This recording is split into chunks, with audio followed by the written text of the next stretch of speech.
100. That is a number we reach for when we want to say complete. 100%, and we mean the whole of a thing, nothing held back, nothing left out. 100 years, and we call it a full human life, a century, a span so complete that we mark it with celebration. When a measure is full and running over, when nothing more could possibly be added, we say it is 100. And so there is something almost unbearable, something that ought to stop us in our tracks, in the realization that the man from Nazareth, in the span of roughly 3 years of public speaking, 3 years in a working life, in a backwater province of a forgotten corner of the Roman Empire, left behind at least 100 distinct things, 100 commands, 100 promises, 100 warnings and invitations and declarations about himself and about you and about the God he called Father, and about the kind of life that is actually worth living. 100 things, each one of them spoken for a reason, each one of them precise, each one of them still standing 2,000 years later exactly where he set it down, unmoved, unweathered, unexhausted by all the centuries of scholarship and argument and preaching that have crashed against them like waves against a rock that does not move. 100 things, a full and complete set of words for a full and complete human life.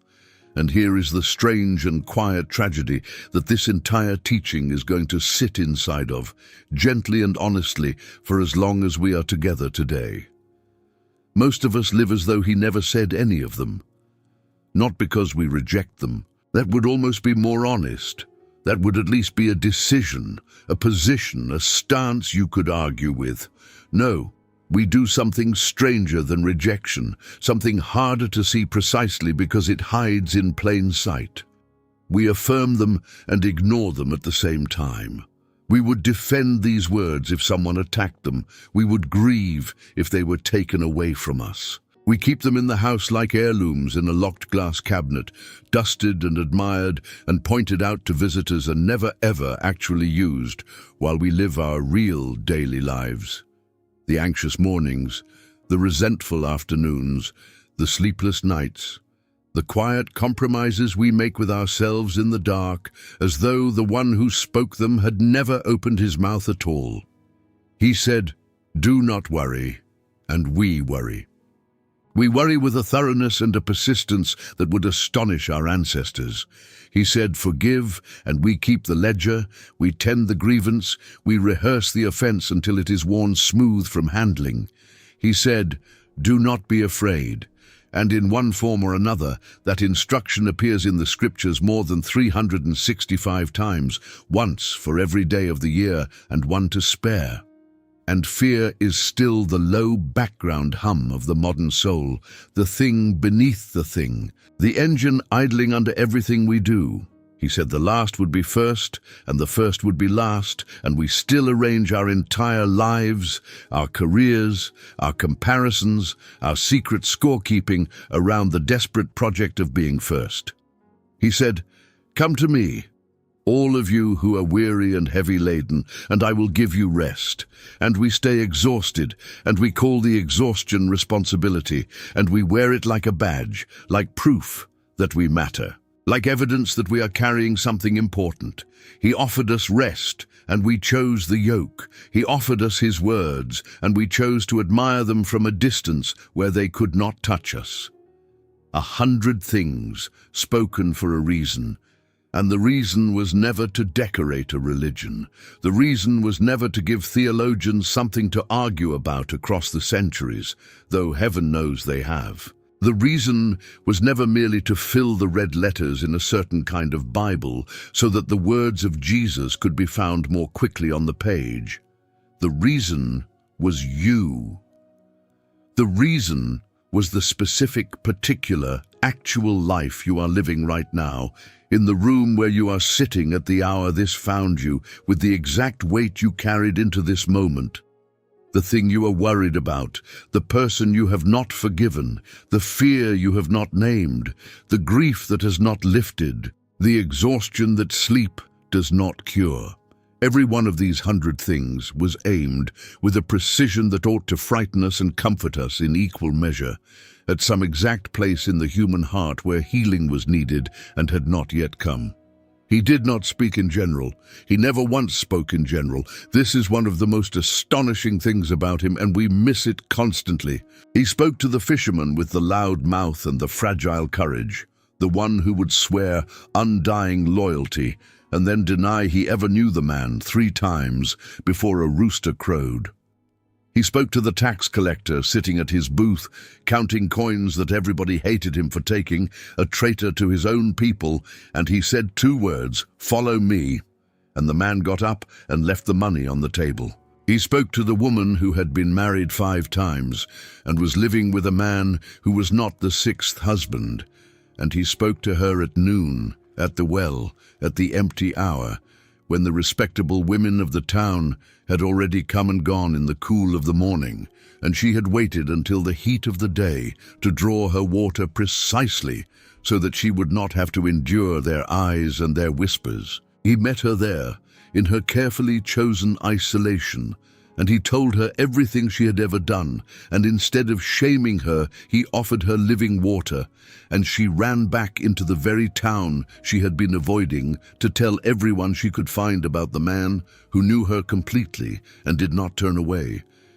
He spoke to each of them the one thing that each of them specifically needed to hear. And the astonishing claim of the Christian faith, the claim we are going to test and turn over and hold up to the light for the next several hours together, is that he is still doing it. That these 100 things were never locked to their original moment, never sealed inside their own century, never spoken only to the people whose sandals stirred the dust of first-century Galilee. That every one of them was spoken forward, down the long corridor of time, aimed past those first hearers and out through the centuries, to arrive in your ears today as freshly, as pointedly, as personally, as if the dust of that road were still settling on his feet and you were standing in the crowd close enough to see his face.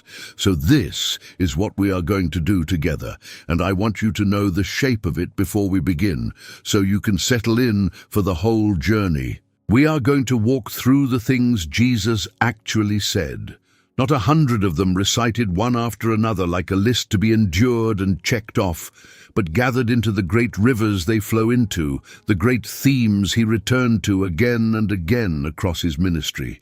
What he said about worry, about money, about forgiveness, about fear, about love, about death, about the kingdom of God, about prayer, about the poor and the humble and the last, and above all, about the person he himself claimed to be. We are going to gather his 100 sayings into these deep channels so that by the end you will not merely have heard his words, but will have felt the shape of the mind behind them, the heart behind them, the astonishing and consistent and unmistakable character of the one who spoke them. And as we walk, we are going to ask, honestly and without flinching, the question the title of this teaching puts squarely on the table. If he said these things for a reason, and he did, then why do so many of us, good people, sincere people, people who genuinely love him and would never dream of denying him, live as though he didn't? Why is the gap so wide between what we say we believe and how we actually live on an ordinary Tuesday? And more than that, this is the part that matters most. We are going to ask what it would look like, what it would actually feel like in the body and the bloodstream of a real and ordinary week to begin living as though he did. Because that is the invitation underneath all 100 of them, not to admire him, to follow him, not to file his words away in the cabinet with the other heirlooms, to let them change the way you wake up tomorrow morning. That is the promise of the next few hours, and I want to make it plainly, right at the start, so you know exactly what you have sat down inside of. By the time we finish this journey together, you will have walked through the very heart of what Jesus taught: worry and money and forgiveness and fear and love and death and the kingdom and the staggering claims he made about his own identity. And you will have been given gently and without pressure and without shame, a way to stop merely believing these things and start actually inhabiting them, a way to close the gap, a way to move his words out of the locked cabinet and into the load-bearing foundation of your actual life. That is the whole of it. That is why we are here, you and I, at this hour, in this moment that I do not believe is an accident. Let us begin. Before we go one step further into his words, I want to pause for just a moment and speak to you directly. The actual person listening right now, in whatever room you are in, at whatever hour this teaching found you. Maybe it is early morning and the house is still quiet and you have stolen these minutes before the demands of the day begin. Maybe it is the middle of the night and you could not sleep and something led you here. Maybe you are driving or walking or sitting in a parked car in a lot somewhere, unable to go inside just yet. Wherever you are, however you got here, I am glad you are here. And if a place like this, where the words of Jesus are taken slowly and seriously and given room to do their actual work, unhurried, unrushed, without gimmicks. If this is something you want to be able to return to, then let me ask you one simple thing, and only this one thing. Subscribe to this channel. That is all. That is the whole request. It costs you nothing. It is completely free, a single tap of your thumb, and it is done. But here is what it does and why I am asking. Without it, this teaching ends and drifts away into the vast ocean of everything else. And the next one we make, and there will be a next one, and it may be the very one you needed most, the one built for the exact storm that is coming toward your life next month. That next teaching arrives without you, and you never even know it was there. Subscribing is simply the quiet act of keeping your seat at this table. It is you saying, in effect, I want to come back to this. I want to be here for the next one. Tap the subscribe button just below the video, and that is the whole of it. You will be here for what comes next, and I would be honored to have you. And while your thumb is near the screen, do one more small thing with me, and only this. Leave a single word in the comments for what you are carrying into this teaching today. Just one word. The weight you are quietly hoping to set down before we are through. Fear, grief, anger, exhaustion, shame. Whatever it is, one word. You do not have to explain it. You do not have to perform it or make it presentable. Just name it in one word and let it be seen. Because you will be surprised, genuinely surprised, at what it does to your own heart to see, scrolling past beneath your word, the words of hundreds of other people carrying the very same weight you thought you were carrying alone. You are not the only one who woke up heavy this morning. You never were. Now let us turn to the words themselves. Let us begin where he began. Because the very first recorded word of his entire public ministry is not the one most people would guess, and the fact that it surprises us, the fact that it lands on the modern ear as strange or harsh or old-fashioned, is itself the first and clearest sign of how far our imagined Jesus has drifted from the real one. The first thing he preached, according to the record, was this: repent. Repent, for the kingdom of heaven is at hand. That was the opening note of the entire symphony, the first word struck when the long silence finally broke. Not relax. Not you are enough just as you are. Not here is a gentle, inspirational thought to brighten your difficult morning. He opened his mouth after 30 years of near-total silence, after 30 years of working wood with his hands in an obscure town that people joked nothing good could come out of, after his baptism in the Jordan and the voice that spoke from the opened heavens and the Spirit descending like a dove, after 40 days alone in the wilderness with nothing to eat, withstanding the most sophisticated and patient temptations the ancient adversary could devise, he opened his mouth after all of that, and the first word out of him was a call to turn around. We have to sit with this because the word has been badly damaged in transit across the centuries. When most people today hear the word repent, they do not hear what Jesus meant by it. They hear a red-faced man on a street corner holding a cardboard sign. They hear condemnation, judgment, the wagging finger, the threat. They hear, at bottom, you are bad, and you should feel bad about it. And so, understandably, they recoil and they file the word away as belonging to a harsher and less enlightened kind of religion than the gentle, affirming spirituality they would prefer. But the word Jesus actually used, the Greek word that stands underneath the English one, the word the gospel writers reached for to capture what he said, is metanoia, and it means something far larger, far deeper, and far kinder than guilt. It is one of the great tragedies of translation that so rich a word arrives in our ears so thin. Metanoia. Let us take it apart, because the parts tell the story. Meta means after or beyond. It signals a movement, a transition, a passage from one place to another. And noia comes from nous, the Greek word for the mind, though not the mind in our narrow modern sense of the calculating intellect, but the mind as the whole seat of understanding and perception and judgment, the entire faculty by which a person sees reality and decides how to move through it. So metanoia is not a feeling. It is not the sensation of being sorry, though genuine sorrow certainly has its place in the landscape. Metanoia is the turning of the entire inner person. It is a change not of mood, but of direction. It is the whole self, mind and will and desire and orientation, pivoting from one way of facing to another. Picture it concretely, because Jesus always intended it to be concrete. Picture a traveler who has been walking north for a very long time, walking with total confidence, certain he is headed the right way, making good time, feeling the satisfaction of steady progress. And then he stops. He pulls out the map, and with a sudden cold jolt in the stomach, he realizes that north was wrong the entire time, that every confident mile he walked took him further from where he needed to be, not closer. And what does he do?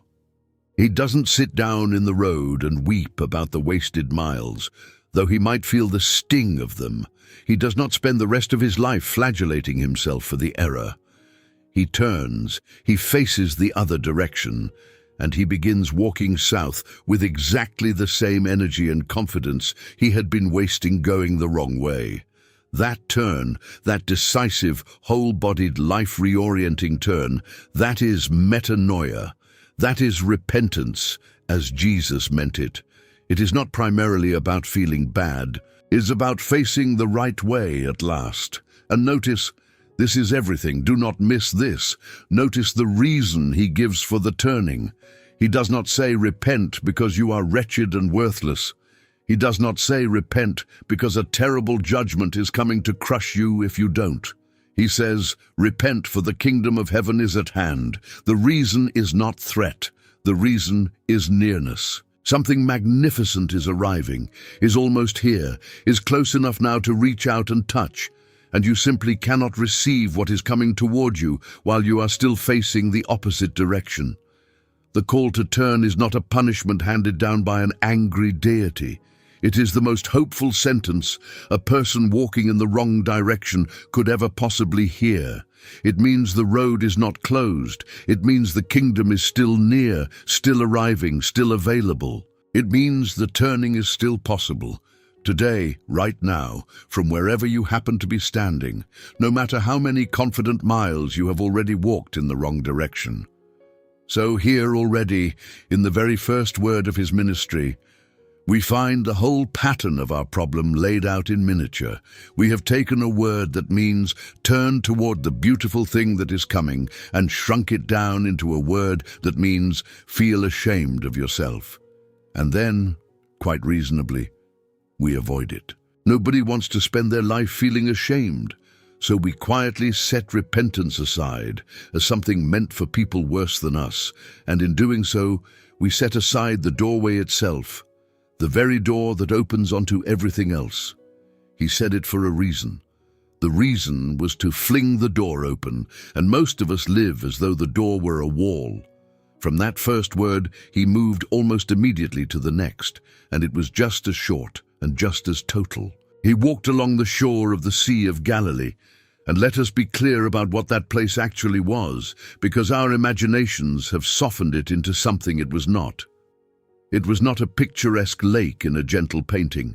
It was a working body of water, loud and pungent with the business of commercial fishing, thick with the smell of fish and salt and wet rope and drying nets, crowded with the shouts of men hauling their catch and mending their gear in the relentless heat. And there, in the middle of all that ordinary labor, he saw two brothers, Simon and Andrew, throwing their net into the water, doing the exact thing they had done every single working day of their lives.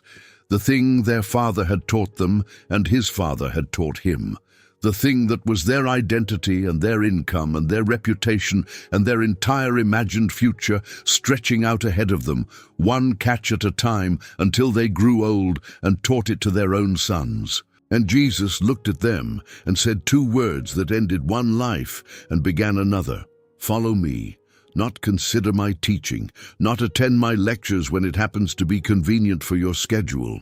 Not add me to the list of interesting influences that help shape your general worldview.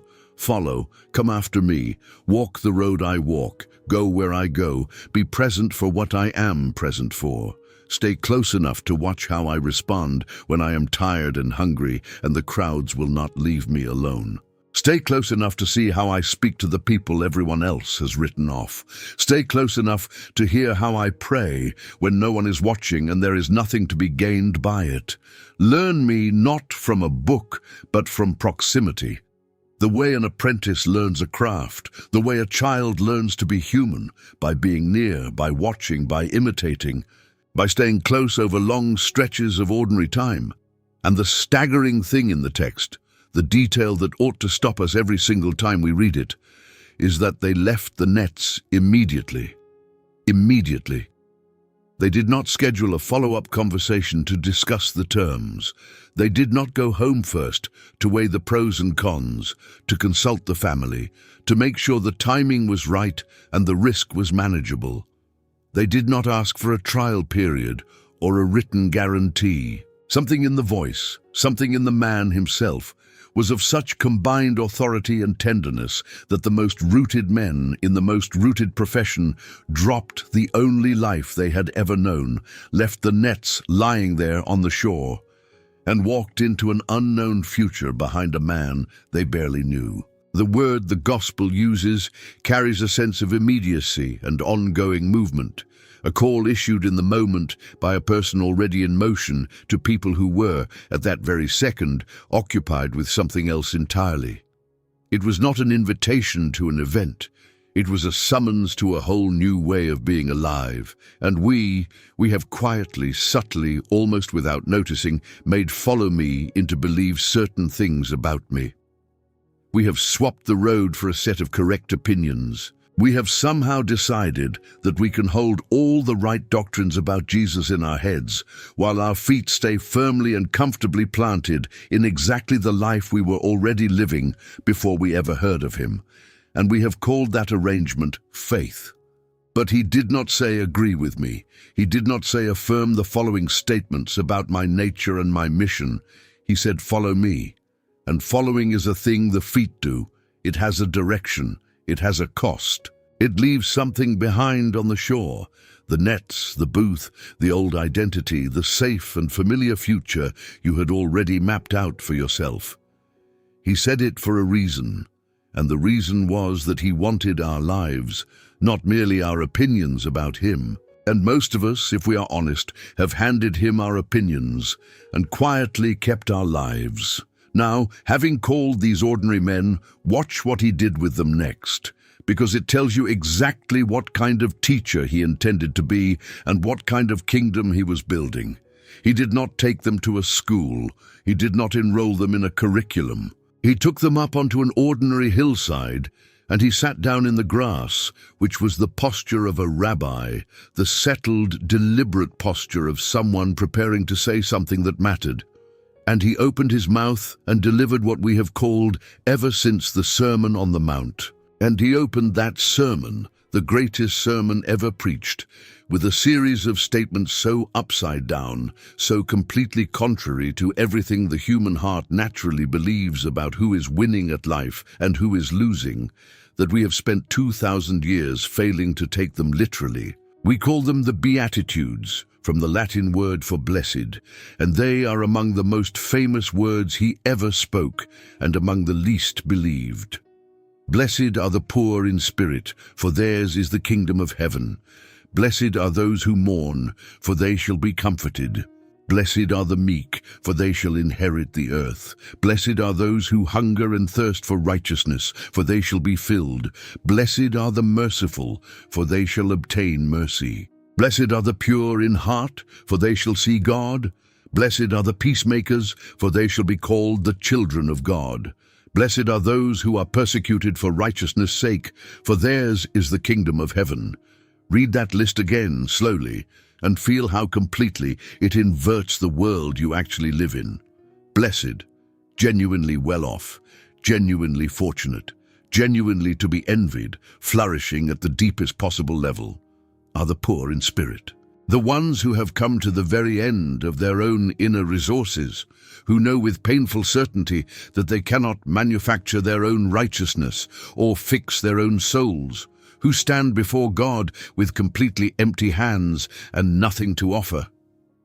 Blessed are those who mourn, the grieving, the ones whose faces are wet, the ones whose sorrow makes everyone around them uncomfortable, the ones the world hurries politely past because grief is awkward and inconvenient and slows things down. Blessed are the meek, not the aggressive, not the self-promoting, not the ones clawing and elbowing their way to the top of every heap, but the gentle, the ones who have laid down the sword of constant self-assertion, the ones who do not need to win every argument and dominate every room.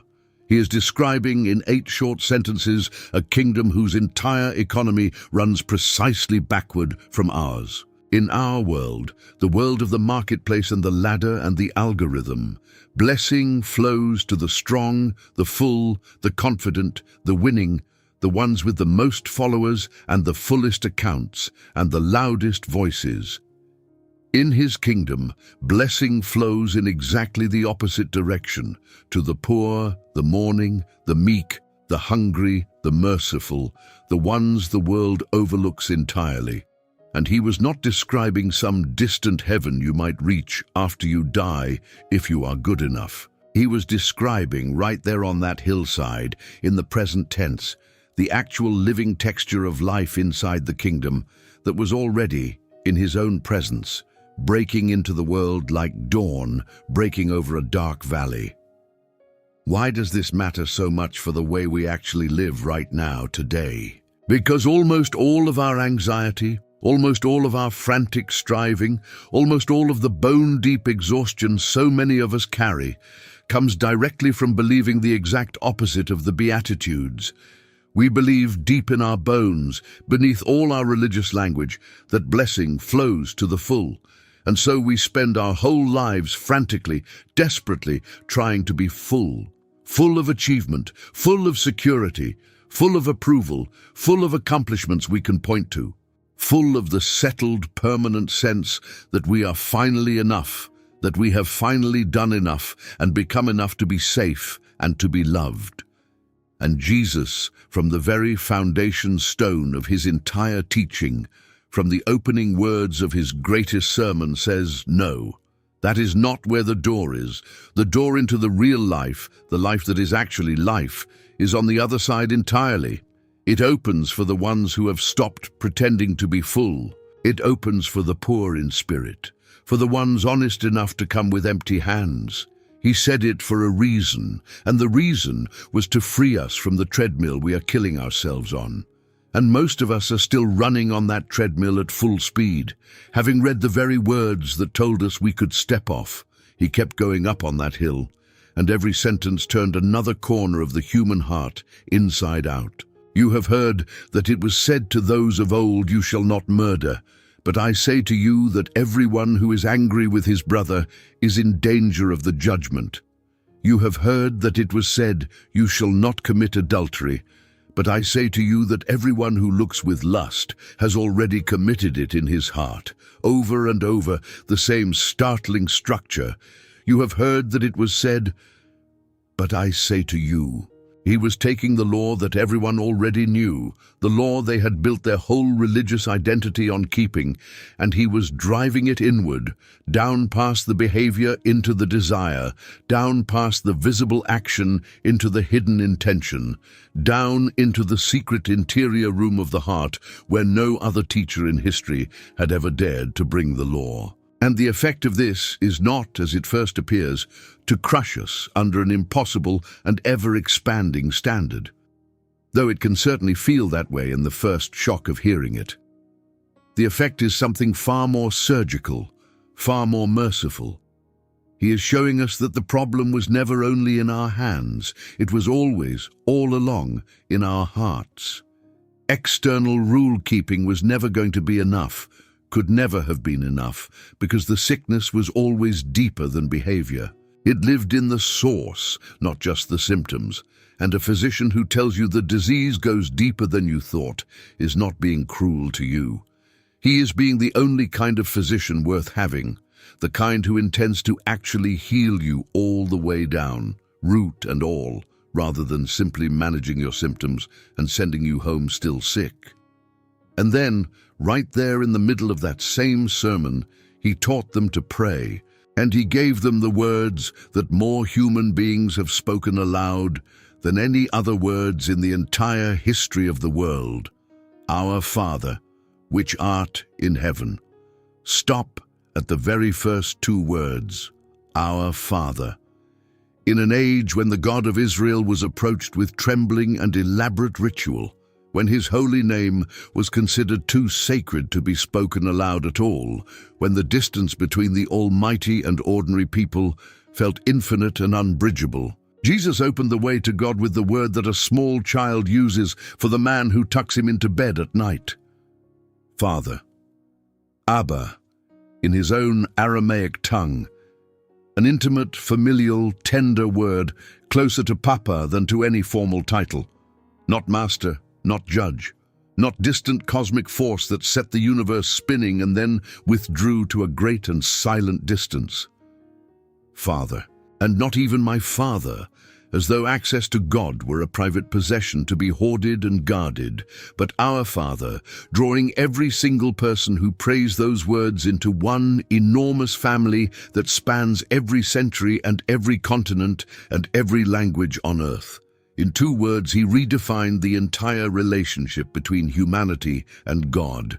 He said that the God who holds the galaxies in the palm of his hand wants to be known by you, the way a good and loving father is known by a child who has never once, not for a single day of his life, doubted that he is loved. Do you feel how far that is from how most of us actually pray, on the rare and hurried occasions when we manage to pray at all? Most of us, if we are truly honest with ourselves, still approach God as a distant official whose approval we are anxiously trying to earn, submitting our requests and our good behavior like paperwork and hoping it is enough. Or we approach him as a kind of cosmic vending machine into which we insert the correct prayers and from which we expect the desired outcomes, and which we shake in frustration when it fails to dispense what we ordered. Or saddest of all, we approach him as a perpetually disappointed parent, already halfway to shaking his head at us, already sighing over our latest failure before we have even opened our mouths. And Jesus said, Father. He said it for a reason. The reason was to end our deep orphan loneliness, to tell us that the truest and deepest fact about the universe is not cold indifference, but a face, a father's face, that turns toward us with delight. And most of us live like orphans anyway, self-protective, anxious, perpetually striving to earn a place at a table where a seat has already been set, permanently, with our own name carved into it. He gave us more than the address of God in that prayer. He gave us the entire posture of it. Give us this day our daily bread. Daily. Not a warehouse of bread stockpiled for the year, not enough provision secured in advance to eliminate all future need and therefore all future dependence, but daily bread, enough for today, which means we are invited gently and insistently to come back again tomorrow, and the day after that, and the day after that. He was building into the very center of prayer a rhythm of ongoing, renewing trust, a relationship that begins fresh each morning rather than a single transaction that settles the account once and forever and frees us from ever needing him again. And our anxiety hates this. Our anxiety wants the warehouse. Our anxiety wants enough security stockpiled and sealed away that we will never again have to depend on anyone or anything, least of all a God we cannot see and cannot control. And Jesus, with quiet and deliberate insistence, teaches us to ask only for today's bread, because he knows something we keep forgetting. The warehouse would never actually give us the peace we imagine it would. It would only give us one more thing to guard, one more fortress to defend, one more anxious inventory to keep. The peace is not in the warehouse. The peace is in the Father who fills the hand each morning, and because he knew we would still hesitate to ask, knew that some old wound or some quiet shame had convinced us that God was reluctant, that we would have to wear him down, that the door of heaven was heavy and grudging and slow to open. He added one of the most reassuring promises he ever spoke, and he built it as a series of rising steps. Ask, he said, and it shall be given you, seek, and you shall find, knock, and it shall be opened unto you. For everyone that asks receives, and he that seeks finds, and to him that knocks it shall be opened. And then he pressed it home with an argument from the heart of every parent who has ever lived. What man is there among you, he asked, who, if his son asks him for bread, will give him a stone? Or if he asks for a fish, will give him a serpent? If you then, being evil, know how to give good gifts to your children, how much more shall your Father, which is in heaven, give good things to them that ask him? Feel the weight of that, how much more. He is not saying God is a little more generous than a good human father. He is saying the distance between God's goodness and the best human goodness we know is so vast that if we, flawed, tired, impatient, imperfect as we are, still instinctively give good things to our children when they ask, then the perfect Father, whose goodness has no flaw and no limit and no bad day, is infinitely more ready to give good things to his. Prayer in the teaching of Jesus is not a mechanism for informing a distant God of things he does not already know, nor a system for bending his reluctant will toward our preferences, nor a spiritual transaction where a sufficient quantity of asking finally produces the desired output. It is a relationship, the posture of a child before a father, coming with open hands, asking for what they need, seeking what they cannot yet see, knocking at the door behind which the Father lives and waits. And the Father's answer, Jesus promises with total confidence, is always to give, to reveal, to open. Not always the thing we named, in the form we named it, on the timeline we demanded, but always good, always from the hand of a father who cannot give his children a stone. He said it for a reason, and the reason was to end forever the lie that God is reluctant. And most of us, if we are honest, still pray, on the rare occasions we pray at all, as though we were knocking on the door of a stranger who would rather not be disturbed, having heard the one who said knock, and it shall be opened, and never quite believing that the one on the other side of the door has been waiting all along for us to knock.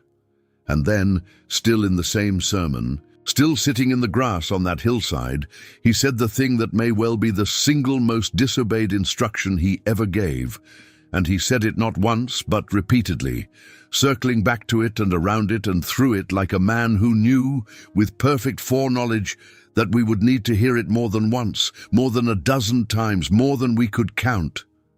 Do not worry. Do not be anxious about your life, what you will eat or what you will drink, nor about your body, what you will put on. Look at the birds of the air. They neither sow nor reap, nor gather into barns, and yet your heavenly Father feeds them. Are you not of more value than they? Consider the lilies of the field, how they grow. They toil not, neither do they spin. And yet I say to you that even Solomon in all his glory was not arrayed like one of these. Which of you, by worrying, can add a single hour to the span of his life? Here is a teaching aimed like an arrow, drawn back to the full and released straight at the exact center of the modern condition. Because we are, by almost every measure that can be taken, the most anxious people who have ever lived on the face of this earth.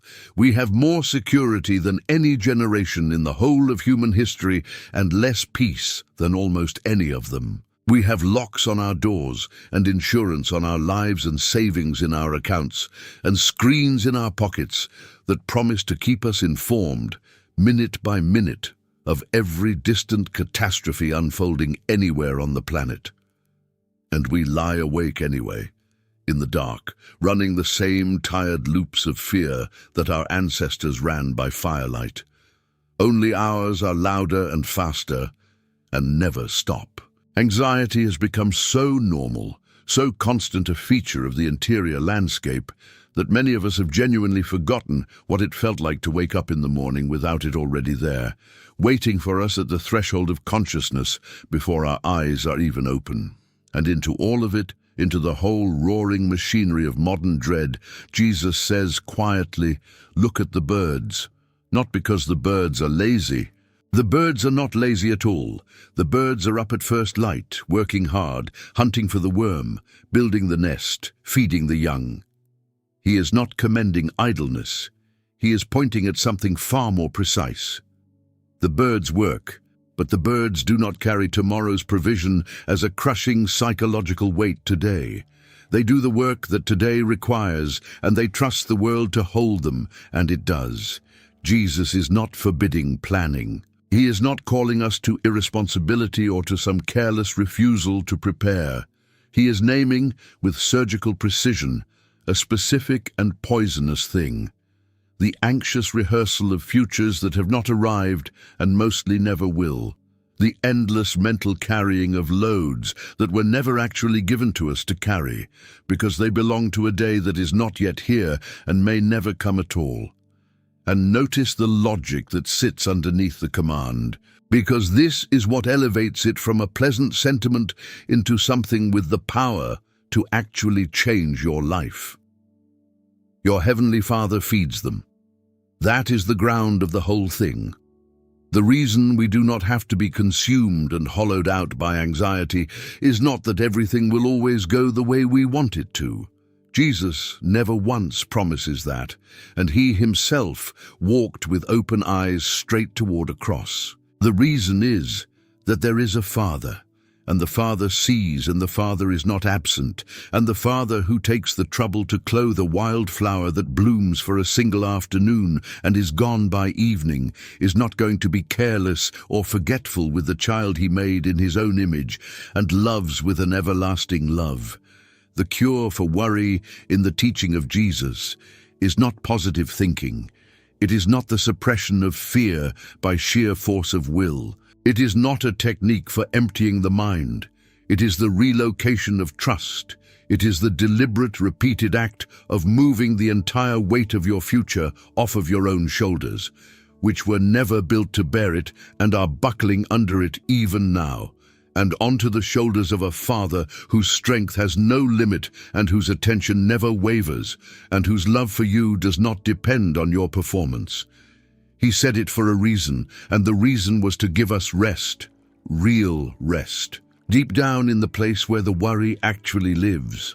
And most of us, even those of us who could recite these very verses from memory, who have embroidered "do not worry" onto decorative pillows and painted "consider the lilies" onto the walls of our homes, most of us worry as though he never said a single word about it. And this is the beating heart of our whole subject today. It is not that we have not heard him. We have heard him. We have heard him 1,000 times. It is that hearing has never quite become trusting, and trusting has never quite become living, And so the words remain up there on the wall, framed and admired and beautiful, and utterly, completely disconnected from the 3 o'clock hour in the morning, when the fear actually comes and sits on our chest in the dark. Why is that? Why is the distance between hearing and living so vast, so persistent, so stubbornly unbridged, even in people who love him? Part of the answer, I think, is that we have quietly decided, without ever quite admitting it to ourselves, that these teachings are ideals, beautiful, inspiring, ultimately impossible ideals, the way a poster of a distant mountain peak is inspiring without ever actually requiring you to climb it. We treat "do not worry" the way we treat the phrase "world peace," a lovely thing to affirm, a noble aspiration to nod along with, not a real and specific instruction we ever genuinely expect ourselves to obey. But Jesus did not speak in ideals. He spoke in direct commands to actual people about their actual next Tuesday. When he said, "Do not worry about tomorrow, for tomorrow will worry about itself. Each day has enough trouble of its own," he was not composing inspirational poetry to be admired from a comfortable distance. He was handing his followers a hard and practical instruction for how to survive a genuinely difficult life without being slowly destroyed by it from the inside. Deal with today's trouble today and refuse, actively, deliberately, as a daily discipline, as a repeated act of trust, to pre-live the troubles of a tomorrow that has not come and may never come.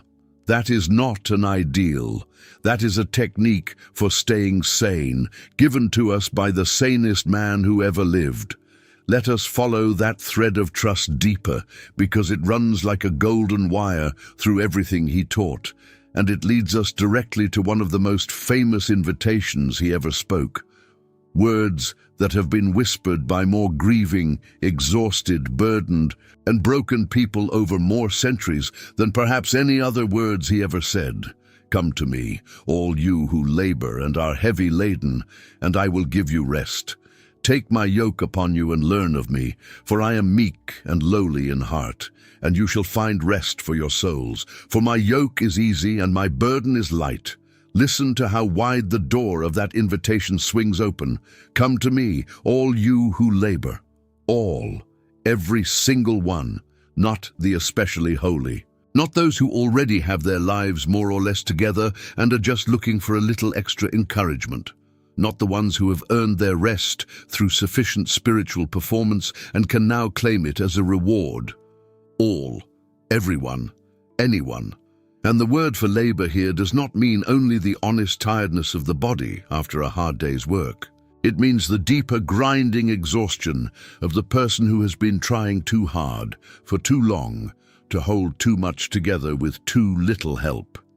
It is the tiredness of the one who has been perpetually performing, managing the impressions they leave on everyone around them, keeping a dozen plates spinning simultaneously and waking each and every morning already exhausted because they know the spinning must begin again the moment their feet hit the floor. It is the tiredness of the person who has been trying to be good enough, religious enough, disciplined enough, giving enough, present enough, successful enough, and who carries always just beneath the surface the constant low awareness that they have not quite managed it and probably never will, and heavy laden, burdened, weighed down, loaded with weights that human frames were simply never designed to carry. The weight of grief that would not lift with time the way everyone kept promising it would. The weight of shame stuck fast to the memory of things done and things left undone, refusing to be dislodged by any amount of self-improvement or the passage of any number of years. The weight of an anxiety so constant and so normalized that the person carrying it has genuinely forgotten what it once felt like to wake without it. The weight of everyone else's expectations, parents and partners and children and communities and cultures, all of them making demands that cannot possibly all be met at once. And the heaviest weight of all, perhaps, the weight of religious performance itself, the exhausting, endless effort to be devoted enough, faithful enough, holy enough, for a God whom some part of you has always secretly suspected is watching with folded arms and a disappointed frown, never quite satisfied no matter how much you manage to do. To all of it, every kind of weariness, every variety of burden, every form of heaviness the human experience is capable of producing, Jesus opens his arms and says one word: come. And notice, this is absolutely crucial. Notice what he does not say. He does not say, try harder. He does not say, pray more, or fix yourself first, or come back to me once you have gotten your life sufficiently in order and are less of a mess. He says, come. Now, as you are, with all of it, exactly in the condition you are in at this moment, and the rest he offers is not the rest of doing nothing, the rest of collapse and permanent passivity, because in the very next breath he says, take my yoke upon you. A yoke is a working tool. It is the heavy wooden frame that joins two animals together so that they can share the pulling of a single load. He is not inviting us to stop working and lie down forever. He is inviting us to change what we are yoked to, because most of us are yoked to self-reliance, strapped, harnessed, bound to the crushing labor of carrying our entire lives and our entire futures in our own limited strength, personally responsible for every outcome, personally answerable for every failure, personally holding the whole thing up with arms that are trembling and about to give way. That yoke was never made for human shoulders. It was never designed to be worn by beings as small and fragile as we are, and it is grinding us slowly and steadily into the ground. His yoke, by contrast, is easy. His burden is light, and not because life suddenly becomes effortless the moment you follow him. The difficulties of a human existence do not simply vanish when you trust him. He never once said they would. His yoke is easy because when you are yoked to him, you are never again pulling the load alone.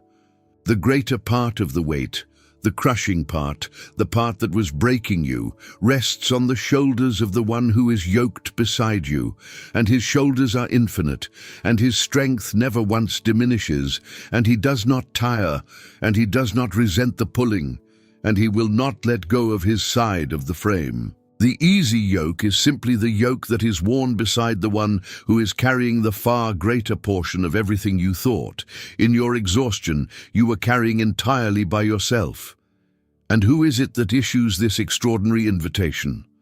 Not a stranger to weariness, standing on some untroubled height of divine comfort and calling down instructions to the exhausted masses below. Learn of me, he says, for I am meek and lowly in heart. He is speaking from the inside of human tiredness. He knew what it was to be worn out. He sat down at a well at noon, in the heat of the day, because he was genuinely bodily exhausted from traveling, and a Samaritan woman's entire life was transformed precisely because he was tired enough to sit down in that particular place at that particular hour. He fell asleep in the stern of a boat in the middle of a violent storm because he was so completely spent from pouring himself out for the endless crowds that not even the wind and the waves could wake him. He wept real, wet, human tears at the tomb of his friend. He knelt in a garden the night before his death and prayed with such crushing anguish that, Luke the physician records, his sweat fell to the ground like great drops of blood. When this man, this specific man, says, come to me and I will give you rest, he is not speaking from a comfortable distance. He is speaking from within the full, unshielded weight of human experience, from a man who knew in his own body and his own soul exactly what it costs to live a human life in this broken world. He said it for a reason. The reason was rest, real rest, soul rest, the kind of rest that reaches down to the place beneath the place where ordinary sleep operates, the deep interior room that no vacation and no night sleep and no weekend away has ever quite been able to reach. And most of us stay exhausted anyway.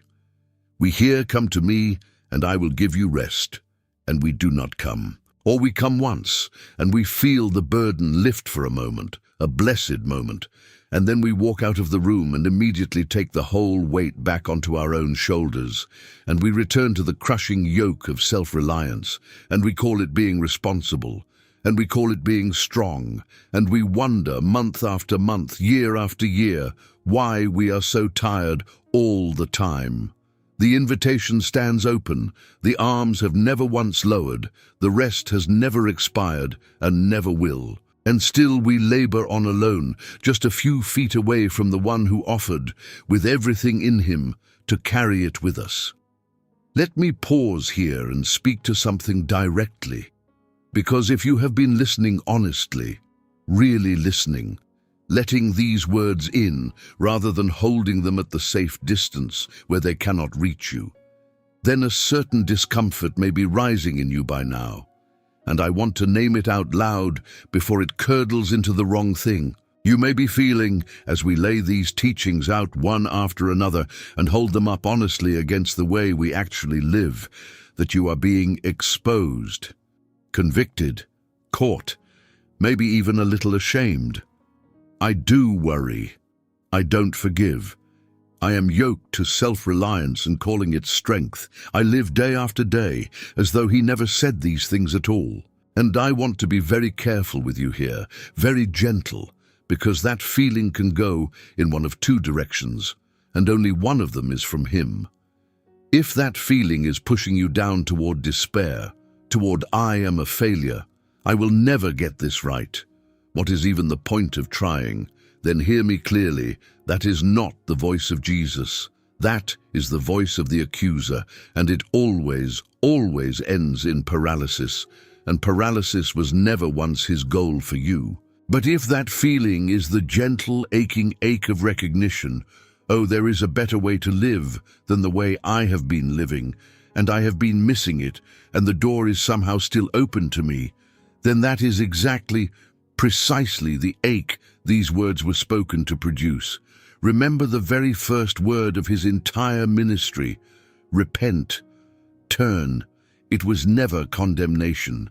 It was the most hopeful thing a person walking the wrong direction could ever hear. The whole point of seeing the gap between his words and our lives is not to drown in the gap, not to stand at its edge and weep over how wide it is. The point is to step across it. And you can, today, right now. From wherever you happen to be sitting or standing or driving as you hear this, that is the entire promise underneath all 100 of these things. The gap is not the message. The gap is only the diagnosis. The healing is the message, and the healing is available. So let us keep walking, and let us walk now into what may be the very hardest of all his teachings. The one we affirm the most loudly and obey the least, the teaching on forgiveness. Peter, who was always the one to say out loud what everyone else was quietly thinking, came to Jesus one day with a question that felt, to him, downright generous. Lord, how often shall my brother sin against me, and I forgive him? Up to 7 times. 7 felt magnanimous. 7 felt like a lot. The rabbis of the day commonly taught that a person was obligated to forgive a repeat offender 3 times, and that after the 3rd offense you were fully within your rights to close the door, to cut them off, to be done with them. Peter, feeling the generous swell of his own newly stretched heart, doubled the rabbinic standard and then added 1 more for good measure. 7. He was, I think, more than half expecting to be praised for the impressive largeness of his forgiving heart. And Jesus looked at him and said, I do not say to you 7 times, but 70 times 7, which was never, ever meant as a literal ceiling of 490, as though you were supposed to keep a careful tally in a little book marking down each offense, and then on the 491st infraction you would at last be gloriously free to retaliate, to unleash, to collect. That reading misses the entire point so completely that it turns the teaching upside down. It was meant to explode the whole idea of counting itself. It was meant to say, stop keeping the ledger, throw the little book of offenses into the fire. Forgiveness is not a quota you fill up and then close out. It is not a bank of goodwill that eventually runs dry and entitles you to revenge. It is a way of living, a permanent posture of the heart, a settled and continual refusal to let the endless accounting of who wronged whom become the organizing principle of your entire life. And then, knowing full well that a command this hard, this against the grain, this contrary to every natural instinct of the wounded human heart, needs far more than a command to actually land. Knowing we would need not just to be told, but to be shown, Jesus told a story to drive it all the way down into the heart where it could do its work.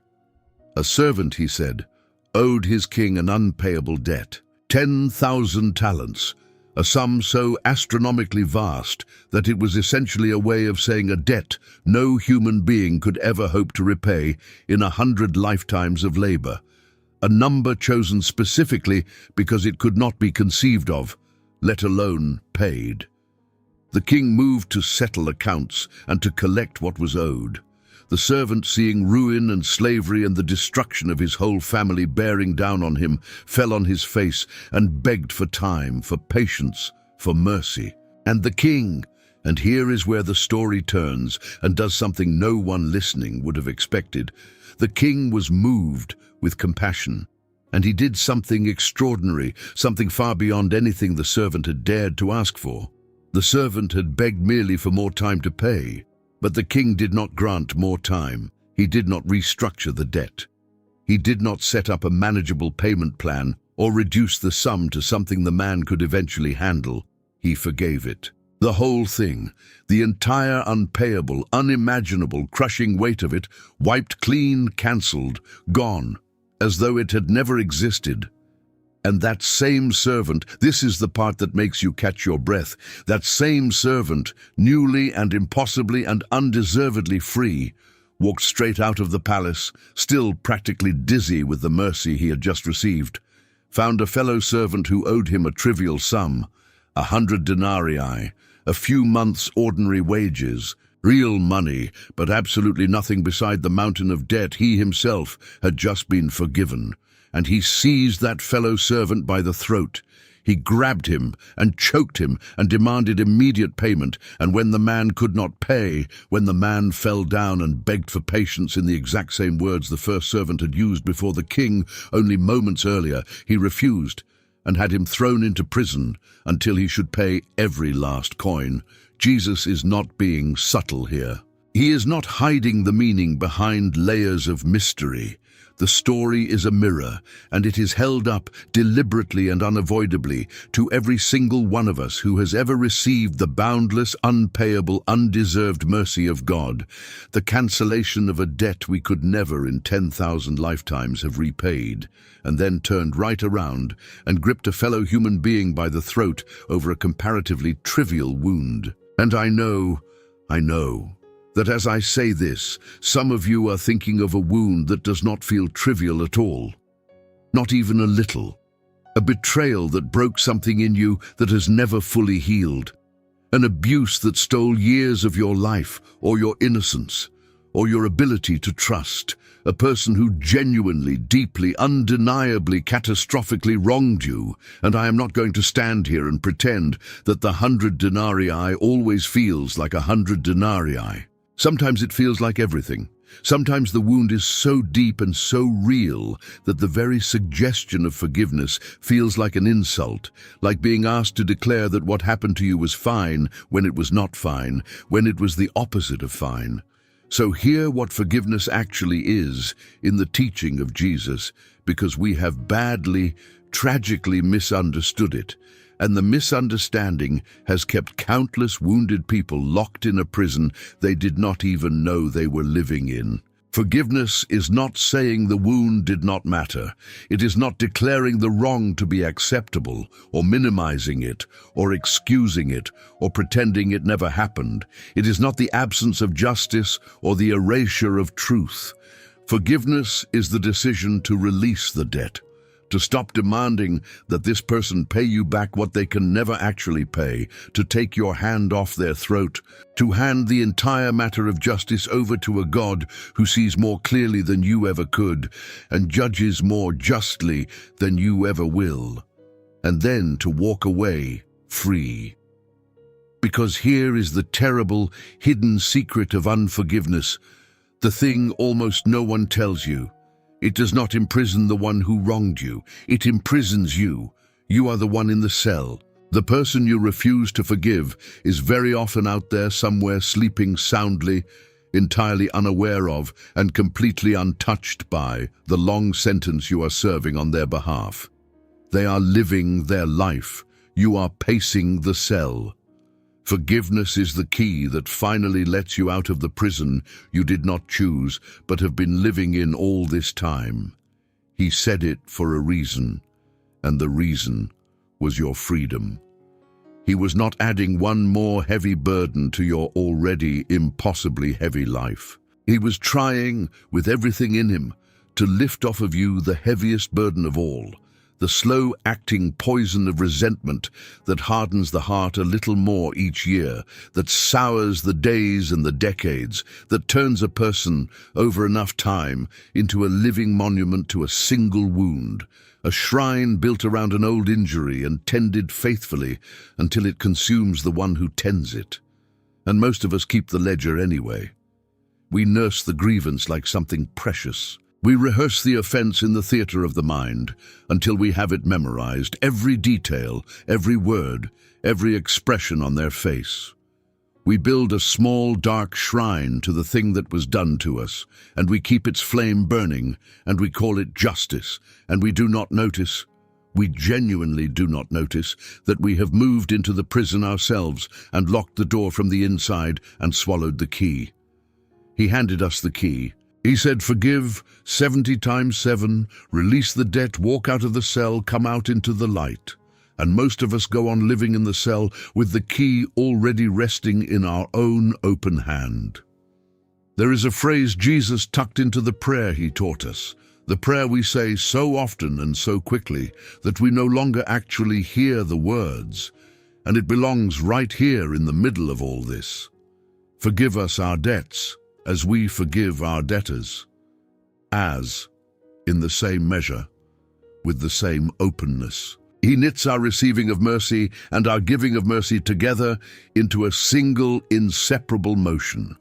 Not because God's forgiveness of us is somehow grudging or coldly conditional or held hostage in a transaction, but because a heart that has truly received an entire ocean of mercy and genuinely understood the magnitude of what it received simply cannot, in the same breath, refuse a single cup of that same mercy to someone else. It is not that God withholds his forgiveness until we perform ours. It is that if we find ourselves still clutching the ledger, still gripping the grievance, still refusing to release the debt, it is a sign, not that God's mercy is unavailable to us, but that we have not yet let it all the way in.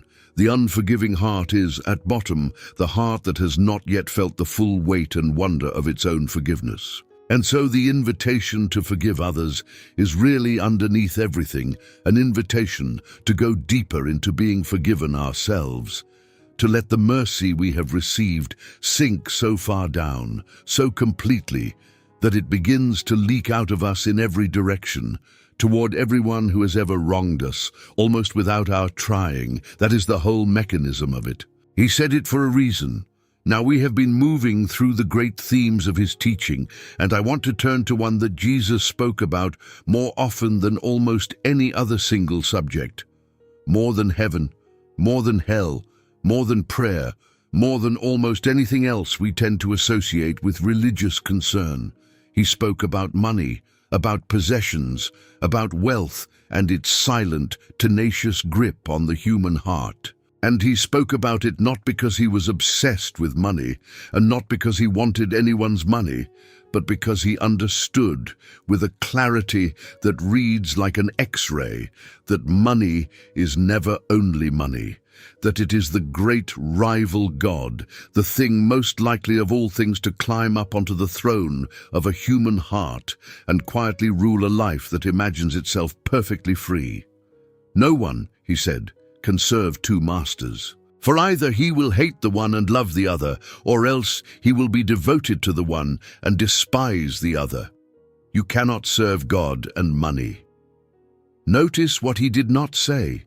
He did not say it is difficult to serve both, that it requires careful balance and constant vigilance, but can with effort be managed. He said it is impossible. Not hard, impossible. Not because money is evil in itself. Money is a tool, morally neutral in the hand, capable of feeding the hungry or corrupting the soul, depending entirely on where it sits in the order of a life.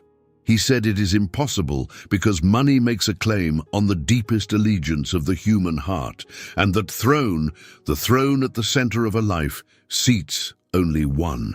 He even gave the rival a name, an old word, mammon, and he spoke of it almost as if it were a person, a spirit, a power with a will and an appetite, something that wants to own you. And his verdict was absolute. You will end up loving one and despising the other. There is no stable arrangement in which both God and money sit comfortably together on the throne of a heart. One of them is going to be God, and the other is going to be a servant, and the entire trajectory and character of a human life depends more than we like to admit on which is which. And then he told story after story to make it unforgettable. He told of the rich fool whose land produced so abundantly that he ran out of room to store all his crops, and who said to himself in deep satisfaction, I will tear down my barns and build bigger ones, and there I will store all my grain and my goods, and I will say to my soul, Soul, you have ample goods laid up for many years. Take your ease, eat, drink, and be merry. And God said to him, Fool, this very night your soul shall be required of you, and then whose will they be, all these things you have prepared? Not because building barns is a sin, not because saving or planning or prospering is wrong, but because the man had made the single most catastrophic error a human being can make. He had invested his entire soul, the whole of his hope and identity and security, in a store of wealth that death would render utterly meaningless in a single night. And he had never once, not for a moment, looked up from his barns and his balance sheets to consider the God who gave him the harvest in the first place, or the neighbors just outside his gate with whom he could have shared his impossible abundance. He told of a rich young man who came running to him, earnest and sincere and clearly hungry for something more, who had kept all the commandments faithfully since his youth, who genuinely and truly wanted eternal life. And Jesus, the text tells us, looking at him, loved him. And out of that love, he said the one thing that would set the young man free, Go, sell what you have and give to the poor, and you will have treasure in heaven, and come, follow me. And the young man went away sorrowful, for he had great possessions. It is one of the only times in all four Gospels that a person whom Jesus directly and personally invited to follow him turned and walked away. And he walked away not because the teaching was confusing or unclear. He walked away precisely because it was too clear. He had not come to Jesus holding his wealth lightly as a tool he could set down. His wealth was holding him. The possessions he believed he owned, in fact, owned him, quietly and completely.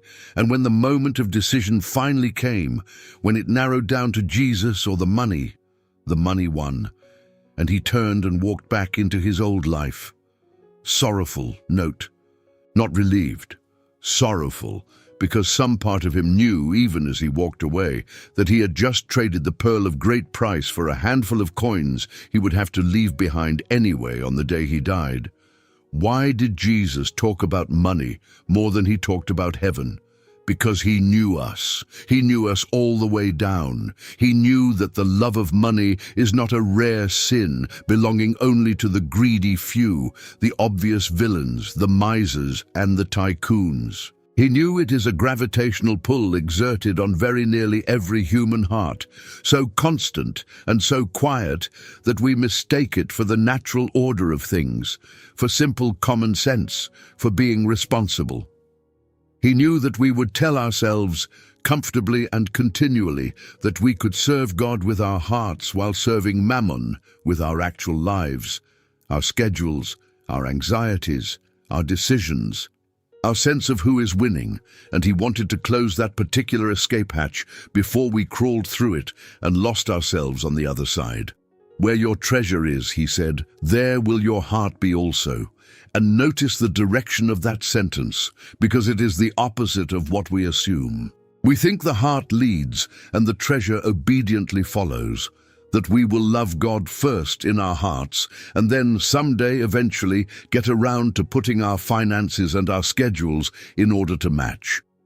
But Jesus reverses it entirely. Put your treasure somewhere, he says, and your heart will migrate to join it. The heart follows the treasure, not the other way around. Which means that the question, where is my money actually going? Where is my time actually going? Where is my energy and my worry and my attention actually going? That question is really the far deeper question. Where is my heart going? And the honest answer for most of us, if we dare to trace it, is uncomfortable. He said all of this for a reason, and the reason was not to make us poor. It was to make us free. He knew that money makes an excellent servant and an absolutely monstrous master, and he wanted us to have it and use it as a servant and never ever be quietly owned by it as a master. And most of us, even those of us who would never in 1,000 years call ourselves greedy, who give a little here and there and mean well and think of ourselves as generous enough, most of us organize our actual lives, our real schedules, our deepest anxieties, our fundamental sense of security and self-worth around the accumulation and the protection of possessions. And then we wonder, quietly, why our hearts feel so divided and so restless and so tired. We are trying to serve two masters. He told us plainly it could not be done. And most of us are living day after day as a kind of ongoing experiment in trying to prove him wrong, and losing a little more year after year. Let me stop right here and hand you something to hold, because we have covered a great deal of hard ground, and I do not want these teachings to pile up on you as one more crushing burden, one more impossible list. So here, gently, pick one, not all of them. One. Out of everything we have walked through so far, the turning, the following, the not worrying, the coming and resting, the forgiving, the loosening of money's grip on the heart, one of them has been quietly pressing on you more than the others. You know which one it is. It is the one you flinched at. It is the one that made you a little uncomfortable. The one you would rather I had not brought up. The one your mind is already trying to slide past. That flinch is not an accusation against you. It is an invitation to you. It is the gentle finger of a good physician finding the exact spot that needs healing, not to hurt you, but because that is where the healing has to begin. You do not have to fix your whole life tonight. You do not have to master all 100 things by morning. You have to turn once toward the one thing he has put his finger on. That is how a whole life actually changes. Not all at once, in some heroic overnight transformation, but one turn at a time, starting with the single turn you have been avoiding. And now, I want to lead us into what may be the deepest water of all, because up to this point we have been talking mostly about the things Jesus said for us to do, the commands, the instructions, the way of life he laid out. But underneath all of those, holding all of those up, there was something even more radical, something that changes the meaning of everything else. There were the things Jesus said about who he was, because he did not present himself merely as a great teacher, handing down wise instructions from a safe and admirable distance. If he had done only that, We could keep him at arm's length and admire him comfortably, the way we admire Socrates or Confucius or Marcus Aurelius. Great minds, wise voices, safely dead, making no personal claim on our lives. But Jesus made claims about himself that make comfortable distance impossible. He made claims so large, so staggering, so far beyond anything a mere teacher would ever say, that they force a decision from anyone who actually hears them. You cannot stay neutral about a man who says the things he said about himself. I am the bread of life, he said. Whoever comes to me shall never hunger, and whoever believes in me shall never thirst. I am the light of the world. Whoever follows me will not walk in darkness, but will have the light of life. I am the door. If anyone enters by me, he will be saved. I am the good shepherd.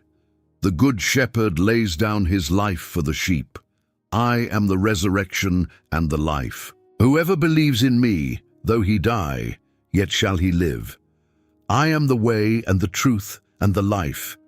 No one comes to the Father except through me. I am the true vine. 7 times in the Gospel of John alone, he begins with those same 2 words, I am.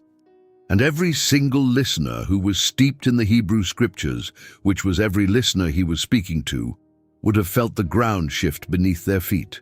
Because I am was the very name that God himself spoke to Moses out of the burning bush. When Moses asked the voice in the flames who he should say had sent him, the answer came back, I am that I am. Tell them I am has sent you. It was the holiest name, the unspeakable name, the name so sacred that devout people would not pronounce it. And here was a carpenter from the nothing town of Nazareth, taking that unspeakable, ground-shaking name onto his own lips and completing the sentence with the bread, the light, the door, the shepherd, the resurrection, the way, the vine. This is not the language of a humble moral teacher offering helpful advice. This is a man standing up in the middle of history and claiming in words his hearers could not possibly misunderstand, to be God in human flesh. There is a famous observation about the trap this sets, and it is worth stating plainly because it strips away the comfortable middle ground we all try to stand on. A man who was merely a man and who said the sorts of things Jesus said about himself would not be a great moral teacher. He would either be a lunatic on the level of a man who sincerely claims to be a poached egg, or else he would be something far worse, a deliberate deceiver, a liar on a cosmic scale. You must make your choice. Either this man was and is exactly who he said he was, the Son of God, God himself come among us, or else he was a madman or something even more sinister. But the one thing he has not left open to us, the one option he took off the table himself with his own words, is the option most people today quietly choose. To pat him on the head as a nice teacher of gentle ethics, a wise and kindly figure whose moral advice we can take or leave as it suits us. He did not leave that door open. He slammed it shut himself when he stood up in front of the world and said, I am. And notice what he claimed to be one by one, because it is not random. Each of those 7 declarations reaches for a different and specific ache in the human heart. He did not claim to be a philosopher offering a system to be studied or a guru offering a technique to be practiced. He offered himself, his own person, as the answer to the deepest hungers of the human soul. Are you hungry? Not in the stomach, but in the soul, hungry for meaning, for purpose, for a fullness that food and success and achievement and even love have never quite been able to deliver, a hunger that comes back every time no matter how much you feed it. I am the bread, he says. I am the bread of life, and whoever comes to me shall never hunger. Are you lost in the dark, unsure which way is even up, groping for something solid to hold on to in a world that seems to have no fixed points left? I am the light of the world. I am the door. I am the way. Are you afraid of death, your own death, or worse, the death of someone you cannot imagine surviving the loss of? I am the resurrection and the life. He did not point away from himself toward some answer located elsewhere. He claimed again and again to be the answer himself. Every ache in the human heart he stood in front of and said, in effect, "Me, what you have been searching for, in 1,000 places that could never hold it, in 1,000 substitutes that always left you empty. It was me, all along." This is the hinge on which everything turns. Because if that claim is false, then the teachings we have been walking through together are simply the beautiful ethics of a deeply deluded man. And we are free to take them or leave them as we please, admire the good parts and discard the rest. But if that claim is true, if the one who said "do not worry" is in fact the bread of life, if the one who said "forgive" is in fact the resurrection and the life, if the one who said "come to me and rest" is in fact the great I am speaking from within human flesh, then these are not the gentle suggestions of a wise teacher that we may weigh at our leisure. They are the words of the one who made you, spoken with the full weight and authority of the same voice that spoke the galaxies into being out of nothing. And that changes absolutely everything about how we ought to hold them.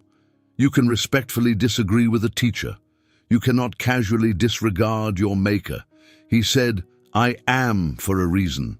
And the reason was not merely to impress us with his status or to demand our worship for its own sake. The reason was to give us something solid enough to actually stand on when everything else in life gives way beneath us. He was saying, when your own strength finally fails, and it will, I am the bread that does not run out. When your path disappears into fog and you cannot see a single step ahead, and it will, I am the way. When the darkness closes in around you and you cannot find the light switch anywhere, and it will, I am the light.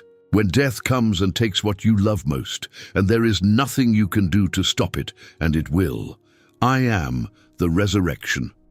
He was offering himself to us as the floor beneath the floor, the ground beneath the ground, the one thing that holds firm when every other thing we were standing on gives way. And most of us live as though he were an optional inspirational figure, a nice addition to an already full and self-sufficient life, a bit of spiritual seasoning sprinkled on top of a meal we have basically prepared ourselves. We treat the bread of life like a garnish.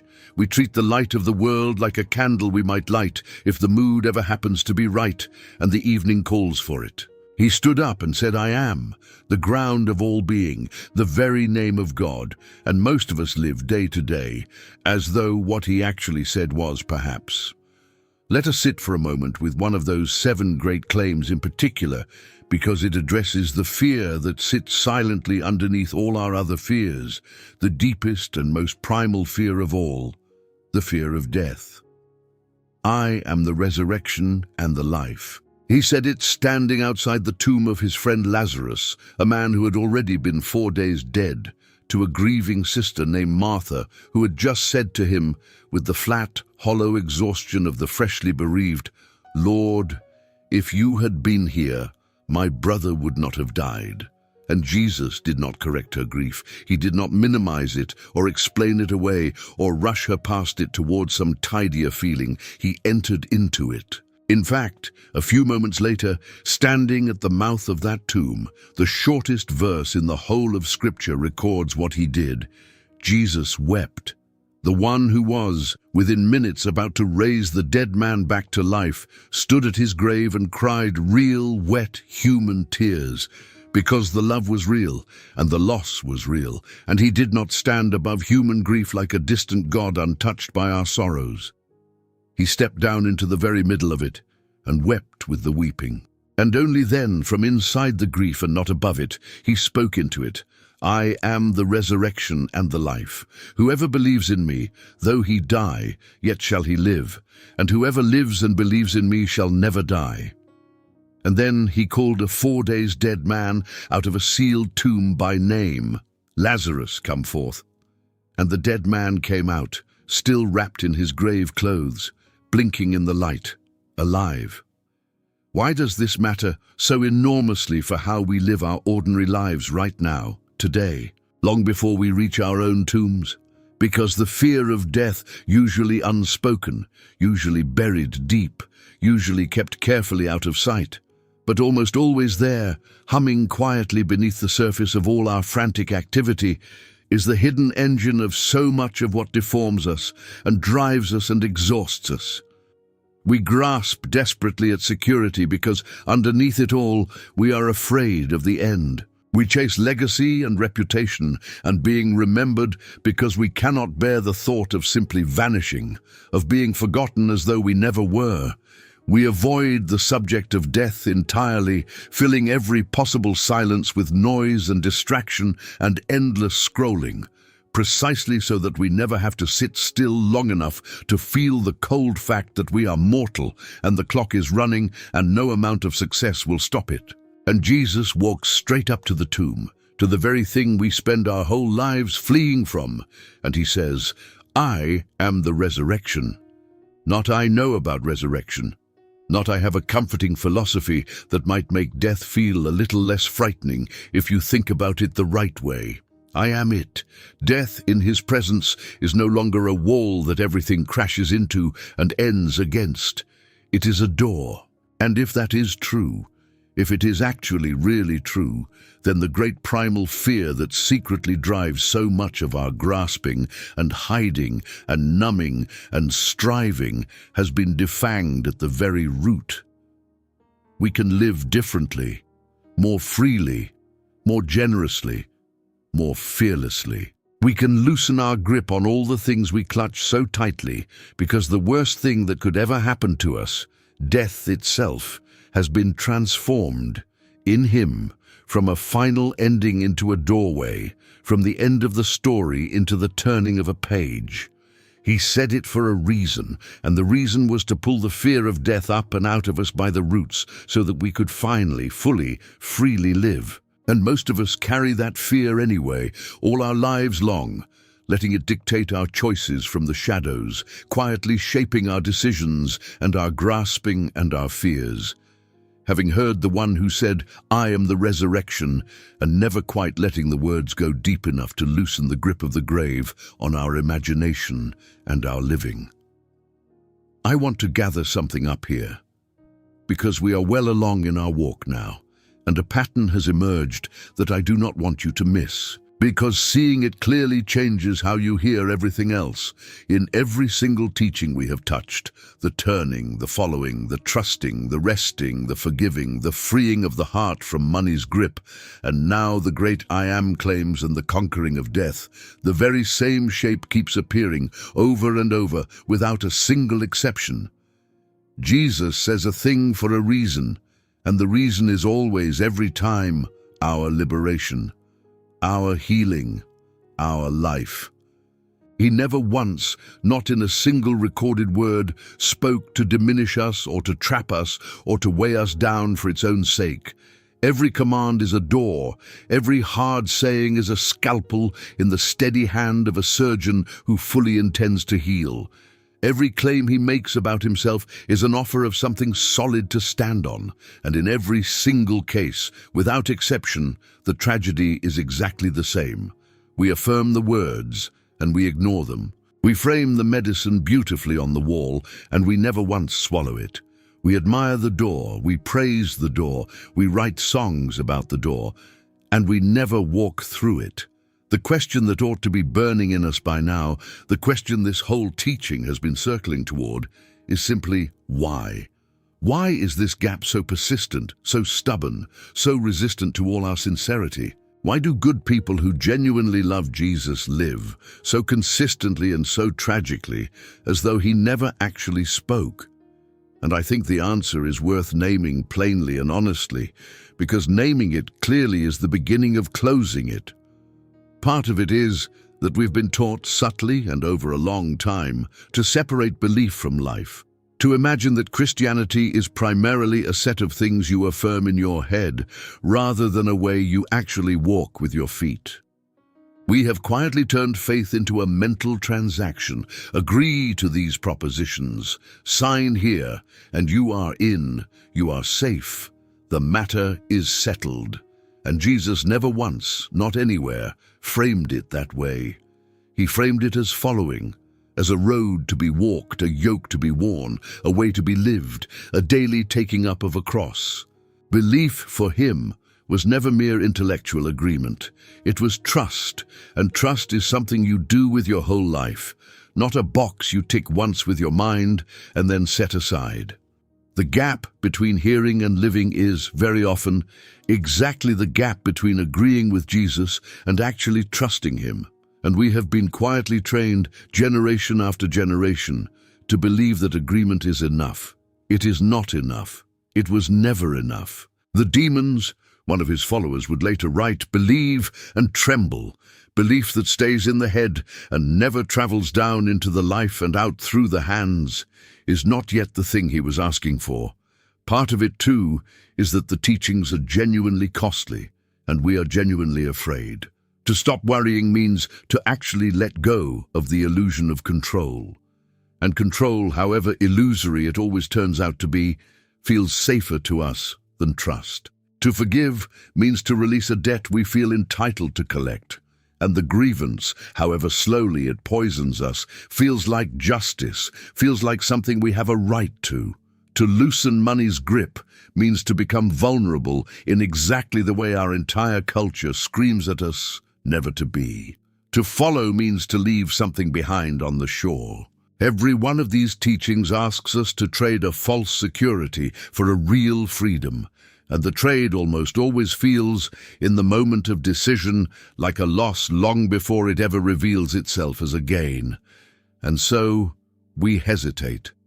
We stand on the shore and admire the boat and praise the boat and never quite climb in. We know the words, we even love the words. But the water looks cold, and the shore feels solid, and so we stay. And part of it, honestly, is that many of us have simply never been told clearly that the gap can be closed.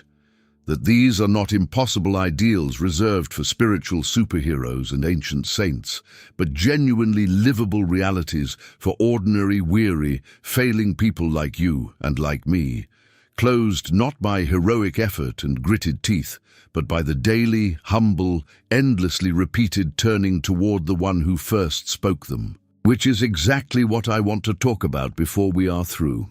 But first, let us finish walking through his words, because there are teachings we have not yet touched that go straight to the very center of how we treat one another. And how we treat one another may well be, in the end, the truest test of whether his words have gone into us at all.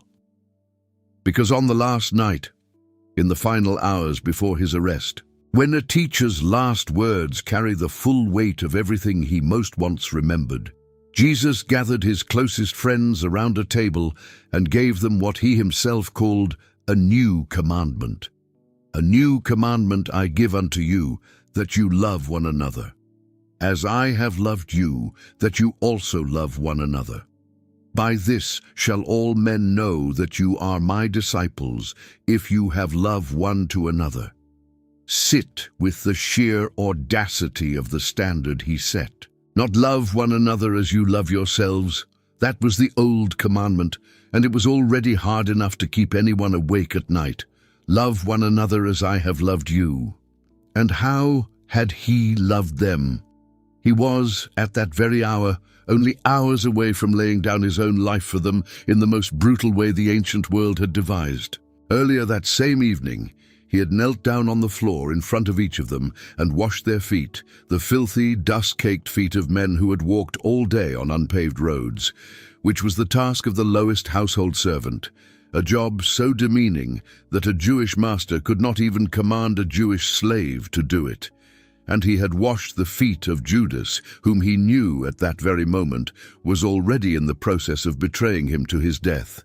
That is the standard. That is the as. Love one another the way I, on my knees, with a towel around my waist, washing the feet of the man who is about to sell me for 30 pieces of silver on my way to die for people who will scatter and deny me before the sun comes up.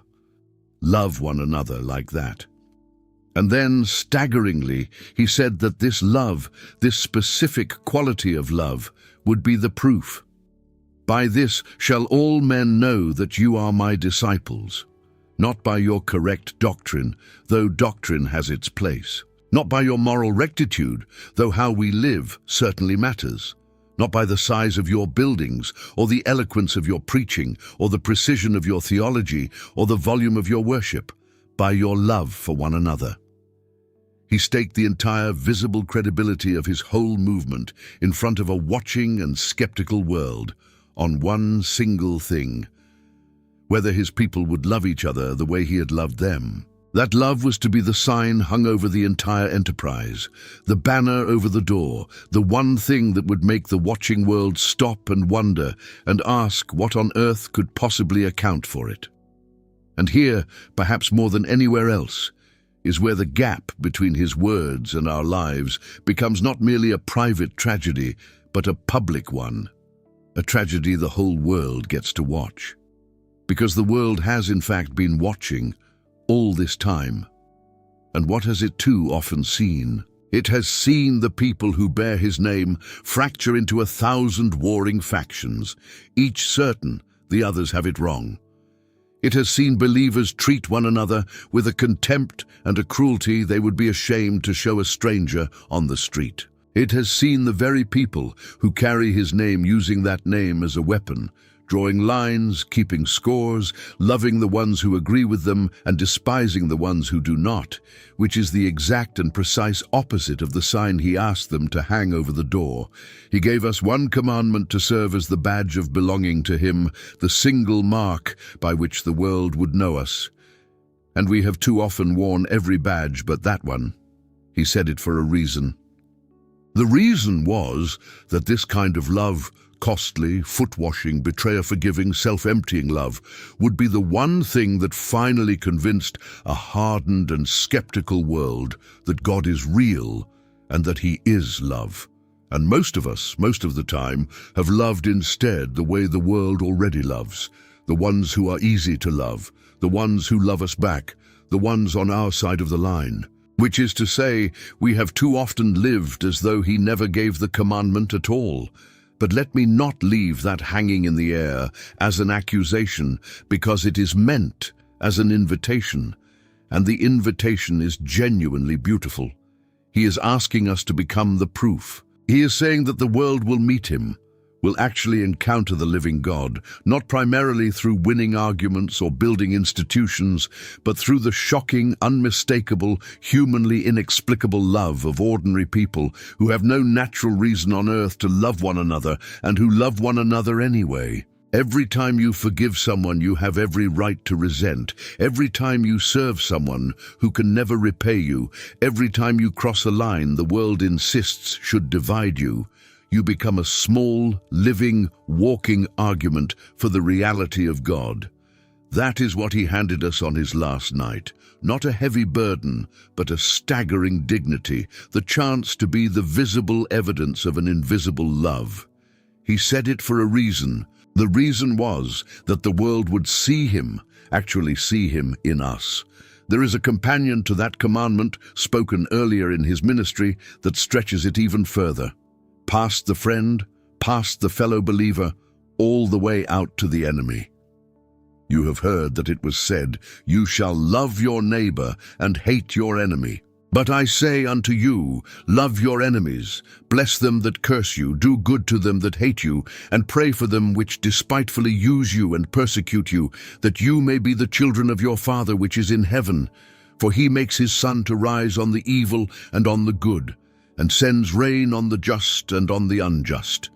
This may well be the single most humanly impossible thing he ever said, and he said it without softening it, without adding a single qualification or exception. Love your enemies, not tolerate them, not merely avoid them and wish them gone, not quietly hope for their downfall while maintaining a thin veneer of public civility. Love them and pray for them and not pray against them, not pray for their ruin dressed up in religious language, but pray for them, for their actual good. And the reason he gives is at once the most beautiful and the most demanding reason imaginable, that you may be the children of your Father. He is saying that this kind of love that flows freely toward those who have not earned it and never could earn it, love that is not a response to worthiness, but an overflow of goodness. This is the very family resemblance of God himself. God sends his sun and his rain, the daily necessities of life itself, on the good and the evil alike, indiscriminately, generously, without first checking the ledger to see who has earned it. And when we love our enemies, we are doing the family thing. We are showing whose children we are. We are participating in our own small and stumbling way, in the very nature of a God whose love is not a reward for the deserving, but a free and reckless overflow of his own boundless goodness. Why would he ask something so impossibly, painfully hard? Because he knew, with perfect clarity, that nothing else in all the world actually breaks the cycle. Hatred answered with hatred only multiplies the hatred. Violence answered with violence only escalates the violence. The wound repaid with a wound only deepens and widens the wound and passes it on to the next generation. The only thing that has ever actually stopped the ancient grinding machinery of retaliation is a love that flatly refuses to play its assigned part. A love that absorbs the blow and does not return it, that meets cursing with blessing, that answers persecution with prayer. It is the hardest thing in the entire world, and it is also the only thing that has ever genuinely changed the world. He did not command it because it was easy or because it came naturally. He commanded it because it is the only thing that actually works, and because it was precisely what he himself was about to do on a cross, with iron nails driven through his hands, praying, "Father, forgive them, for they know not what they do," over the very men who were in that moment killing him. He said it for a reason, and then he lived the reason all the way down into the grave and out the other side. And most of us cannot manage to love the driver who cut us off in traffic this morning, let alone the person who genuinely and deeply wounded us years ago, and we have quietly filed "love your enemies" under lovely in theory, impossible in practice, which is precisely the drawer, the locked cabinet, where his hardest and most transforming words go to be admired and forgotten. Let me slow us down again here, because we have been climbing steadily, and the air gets thin up at this height. And I do not want you to hear all of this as a mountain too high and too sheer for anyone like you to climb. Because here is the thing about loving your enemy, about forgiving 70 times 7, about not worrying, about all of it, every impossible-sounding one of them. You were never once asked to generate these things out of your own resources. This is the piece we so consistently miss, and missing it is exactly what turns the teachings of Jesus into an exhausting, impossible moral checklist that finally crushes the very people who try hardest to keep it. Look again closely at how he framed the command to love. As I have loved you. The love comes first, his love for us, and our love for others flows out of it, downstream from it, as a consequence of it. We do not manufacture love for our enemies by gritting our teeth and straining our willpower until something that looks vaguely like love appears. We receive an ocean of undeserved love from God, and then we simply let it overflow. Look again at the command to love the enemy, that you may be the children of your Father. We love the way the Father loves because we belong to the Father, because his very life is in us, because we are drawing on his infinite resources and not on our own thin and quickly exhausted supply. The whole thing runs on grace received, not on willpower summoned. You cannot squeeze forgiveness out of an empty heart, no matter how hard you squeeze. But a heart that has been genuinely filled, that has actually received and felt the mercy of God all the way down, begins to leak that same mercy in every direction, almost without trying, almost without noticing. The command to love is really, underneath everything, an invitation to be filled. Filled so full that the love simply spills out of you and onto everyone around you. This is the secret to closing the whole gap, and it changes how you hear every single hard thing he ever said. He's not standing over you, arms crossed, demanding that you produce out of your own strength what you do not have and cannot generate. He is standing beside you, yoked to you, offering to be himself the source of everything he asks of you. The yoke is easy because he is pulling it with you. The love is possible because he is loving through you. He said, "In that same last night, abide in me. Remain, stay, dwell, like a branch joined to a vine. For apart from me, you can do nothing. Not very little, nothing."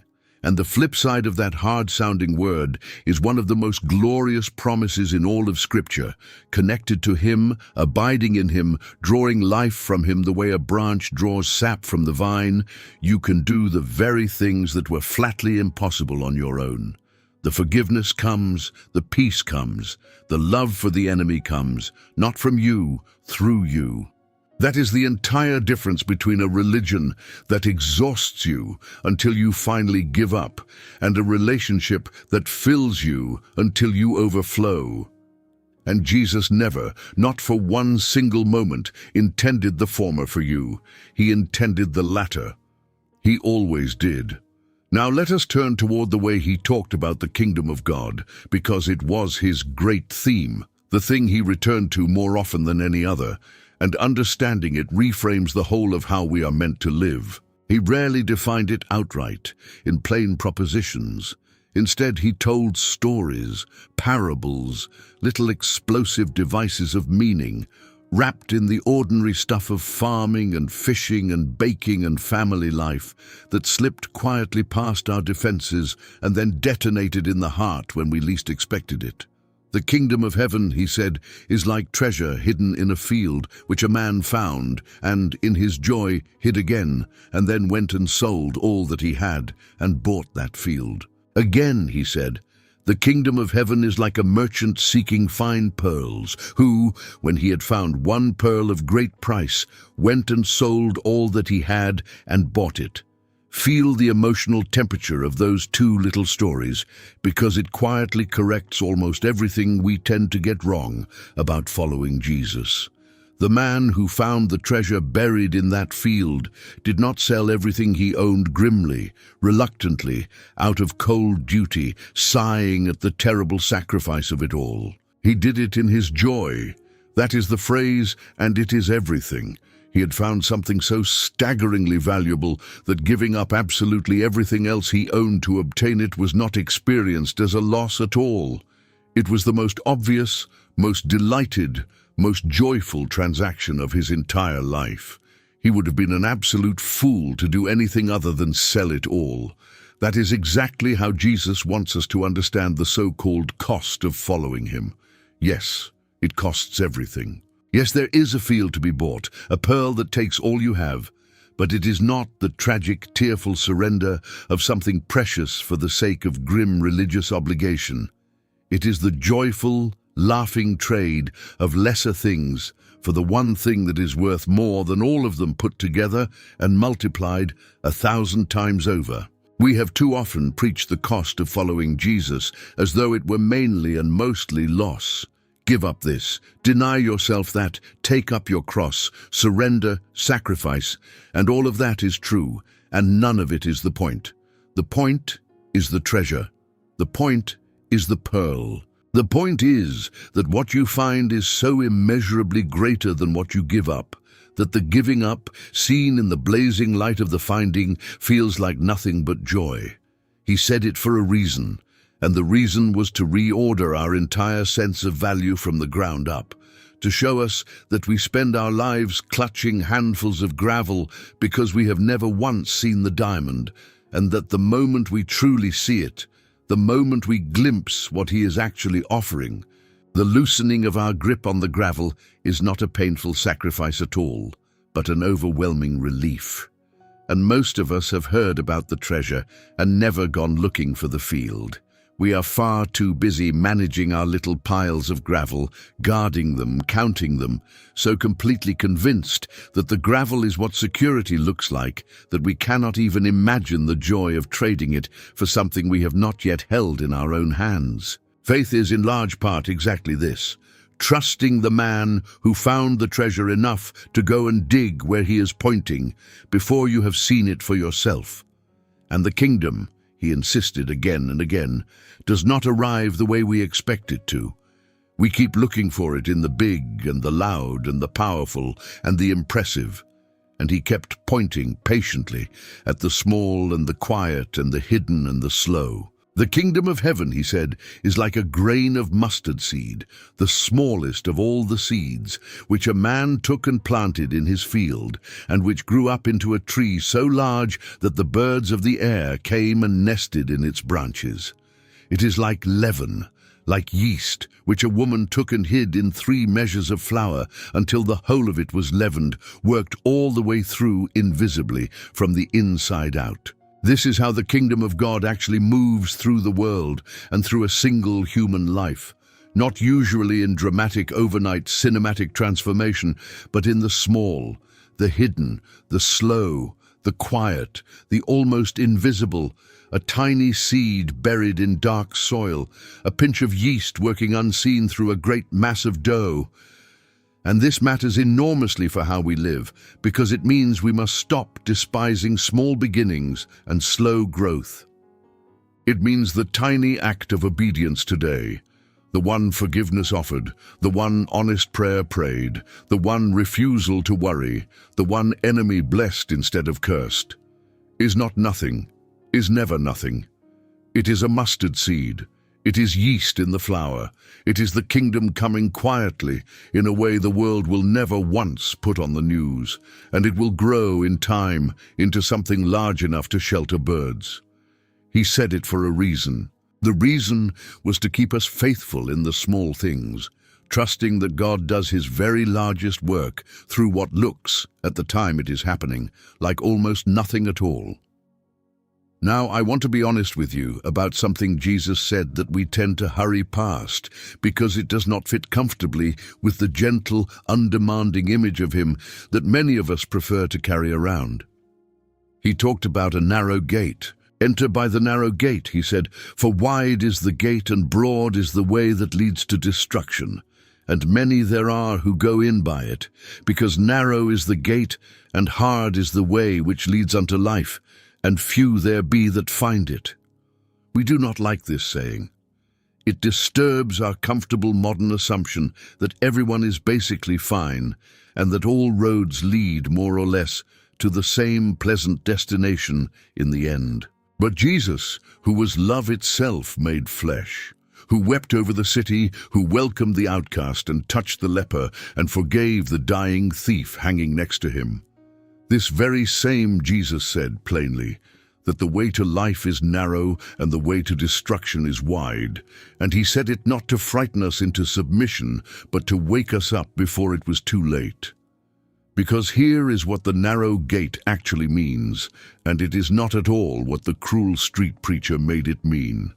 It means that the way of life, the way of trust over control, of forgiveness over grievance, of love over self-protection, of the treasure over the gravel, will always in this world be the road less traveled, because it runs directly against the grain of the whole world and against the fallen instinct of the human heart. The wide road is wide precisely because it is the path of least resistance.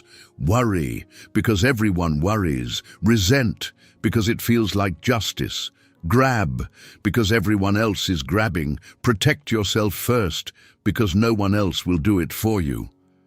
That broad road is easy to walk, because you can walk it half asleep, carried along by the crowd and the current, never once having to make a real decision. The narrow way, by contrast, requires that you wake up, that you choose, that you deliberately go against the flow of everyone around you.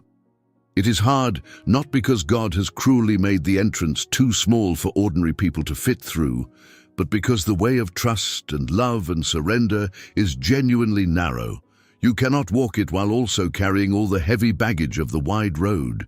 You have to set things down to fit through the gate. You have to lay down the grievance, the grasping, the need for control, the illusion of self-sufficiency. He said it for a reason, and the reason was to tell us the plain truth, that the good life, the life that actually leads somewhere worth arriving at, is not the automatic default setting. It does not happen by drifting. It has to be chosen, and chosen again, and chosen once more against the current, day after day after day. And most of us drift. We take the wide road not by any real decision, but simply by default, carried along by the crowd, and we call the drifting normal. And we never once notice that we chose nothing at all. He also warned us, and this warning cuts especially close to the very center of everything we have been talking about today, about the difference between saying and doing. Not everyone who says unto me, Lord, Lord, he said, shall enter into the kingdom of heaven, but he that does the will of my Father which is in heaven. And then he told of two builders. One built his house upon a rock, the other built his house upon the sand. And when the rains descended, and the floods came, and the winds blew and beat upon both of those houses, the house built on the rock stood firm, but the house built on the sand fell. And great, he said, was the fall of it. And here is the single detail we so often rush right past without noticing. Both men heard the words, both of them. The difference between the wise builder and the foolish one was not hearing. Both builders heard exactly the same teaching, the same sermon, the same words of Jesus. The one and only difference was that one of them heard and did, and the other heard and did not. The one who built on the rock, Jesus said explicitly, is the one who hears these words of mine and does them. The one who built on the sand is the one who hears these words of mine and does not do them. Do you see now why this particular teaching belongs at the very center of our subject today?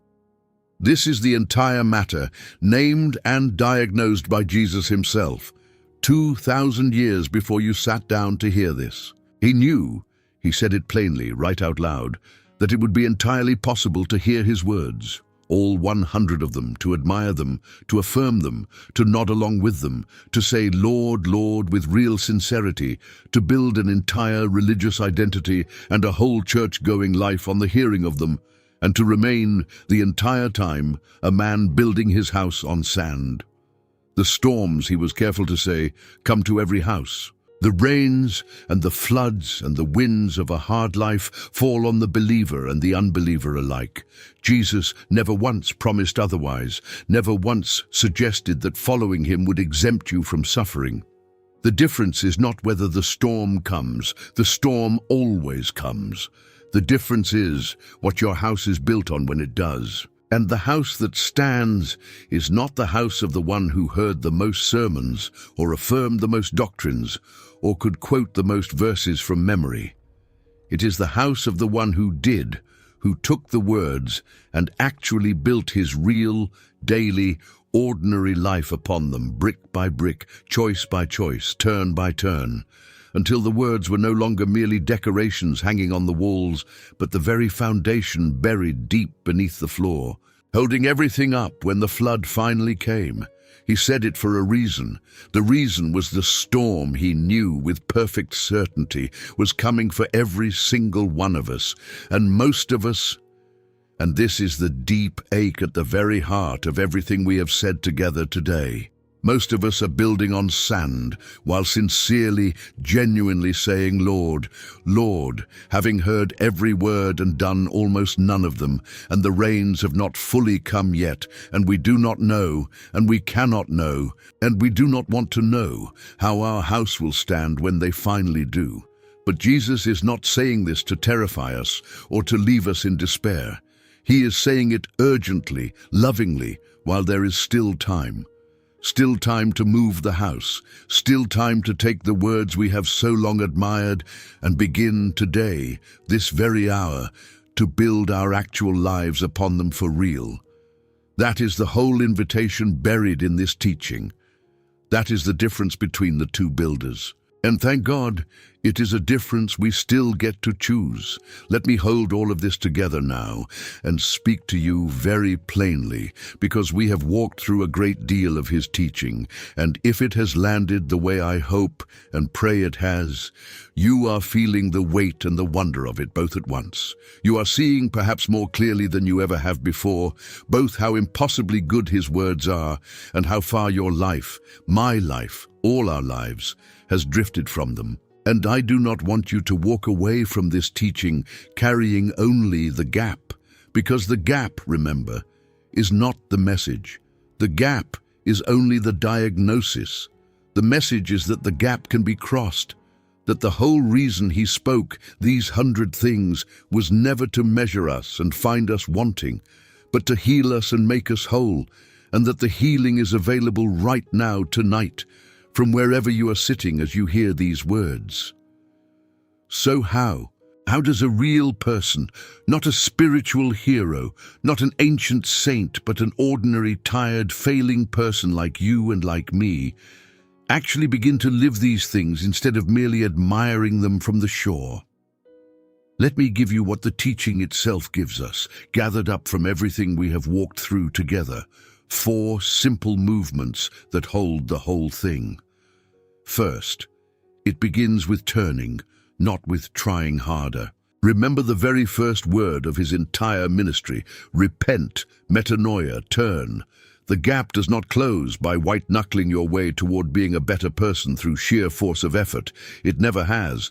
It closes by turning, again and again, as many times a day as you need to, 10,000 times if that is what it takes. When you catch yourself worrying, you do not scold yourself and add shame on top of the fear. You simply turn and you hand the fear to the Father who feeds the birds. When you catch yourself gripping a grievance, rehearsing the offense, you do not despair over how unforgiving your heart still is. You turn and you release the debt into the hands of the one who released yours. The Christian life is not one single heroic turn made once and forever. It is 10,000 small turns made over a lifetime, and every single one of them is available to you the very moment you notice you have drifted. You are never more than one turn away from him. Never. That is grace. That is the door that was flung open at the very beginning and has never once closed. Second, it runs on receiving before it ever runs on doing. Every hard command we walked through today was preceded by a gift.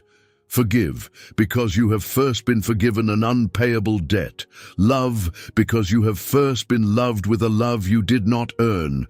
Do not worry, because you have a Father who sees you and knows what you need before you ask. Come and rest, because the yoke is shared and the heavy end is on his shoulders. You cannot give what you have not first received. And the great and exhausting mistake of the religious life is trying to produce the fruit without staying connected to the vine. So before you try to do a single thing, he said, receive. Sit still in the plain fact that you are loved.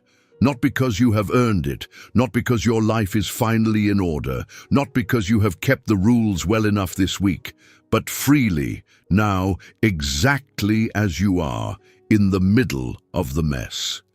Let that love in. Let it go all the way down, past the defenses, past the shame, into the deep places that have been closed off for years. Because the love that goes in is the only thing that ever comes back out as forgiveness and peace and courage and the strength to love an enemy. We love, his own follower wrote, because he first loved us. The doing flows out of the receiving, never the other way around, not once, not ever. Third, it is built one single brick at a time, in the small and the hidden and the unremarkable. Remember the mustard seed. Remember the yeast. Remember the 2 builders. You do not close the gap between his words and your life in one dramatic, cinematic, overnight transformation. You close it the way a house is actually built. One brick, one choice, one obedience at a time. One forgiveness offered today, one refusal to worry tonight. One enemy prayed for this week, one honest prayer that dares to say Father and actually means it. None of it looks like much on the day you do it. All of it is the kingdom coming, the seed growing silently in the dark soil, the foundation being laid one hidden stone at a time beneath a house that will stand when the storm finally comes. Do not despise the small beginning. Do not wait for the grand gesture, the total transformation, the day you finally have it all together. That day is not coming, and it was never the point. The small brick laid today is the whole of it. It is the only kind of beginning there has ever been. And fourth, holding all the rest together, it is not a project you complete, but a relationship you inhabit. He did not say, master my teachings. He did not say, memorize my 100 sayings and check them off one by one. He said, follow me, abide in me, come to me. The goal was never, not for one moment, to turn you into a person who has finally, exhaustingly checked off all 100 things and can now rest on the achievement. The goal was to draw you into a living, daily, breathing relationship with the one who spoke them, close enough to him, abiding in him, dwelling near his heart, that his words gradually stop being external rules imposed from outside and start becoming your own instincts, the natural and almost effortless expression of a heart that has spent enough time near his heart to be quietly, permanently reshaped by it. That is exactly what happened to the loud, brash, impulsive fisherman who became the rock. That is exactly what happened to the sons of thunder who wanted to call down fire and became apostles of love. That is what happens without exception to anyone who stays close enough to him for long enough. You do not become like Jesus by studying him from a safe distance and trying grimly to copy his behavior. You become like him by abiding near him day after ordinary day, until his character quietly seeps into yours, the way the character of a person you live with for decades seeps into your own. The whole thing is, and always was, a relationship. Not a curriculum, not a checklist. A relationship offered freely, waiting for you to enter it. He said these 100 things for a reason, and now at the end of our long walk through them, I hope the reason stands clear and shining and unmistakable before you. Every word was aimed at your freedom. Every command was a door held open. Every promise was a hand extended toward you across 2,000 years of history, reaching for yours. Every claim about himself was an offer of something solid enough to hold your entire weight when everything else gives way. He did not speak to burden you. He spoke to unburden you. He did not speak to measure you and find you wanting and send you away ashamed. He spoke to find you and to heal you and to bring you all the way home. The tragedy was never that his words were too hard for people like us. The tragedy was only that we admired them from the safety of the shore and would not get into the boat. And the good news, the news that changes everything, the news worth building a whole life on, is that the boat is still there, tied up and waiting, and the water is still calm enough, and the one who first said, "Follow me," is still standing on the far shore, still saying it, still waiting, with a patience that has not worn thin in 20 centuries, for you specifically, for you today. So do not walk away from this teaching having only heard it. That would be to build one more time on sand. Do the one thing you already know he has put his finger on. Turn the single turn you have been avoiding. Receive the love you have been holding at arm's length for so long. Lay the one brick. Take the one step off the shore and into the boat. You do not have to do all 100 things tonight. You never did. You have to do the next thing, the one small, real, actual, ordinary thing. And then tomorrow the next, and the day after that the next, and that, exactly that, is how a whole life gets built at last, brick by brick and turn by turn, upon the rock that does not move when the floods come. We have come a very long way together, you and I, and before I speak a final blessing over you, I want to ask you to do one thing, and only one thing, with everything you have received here today.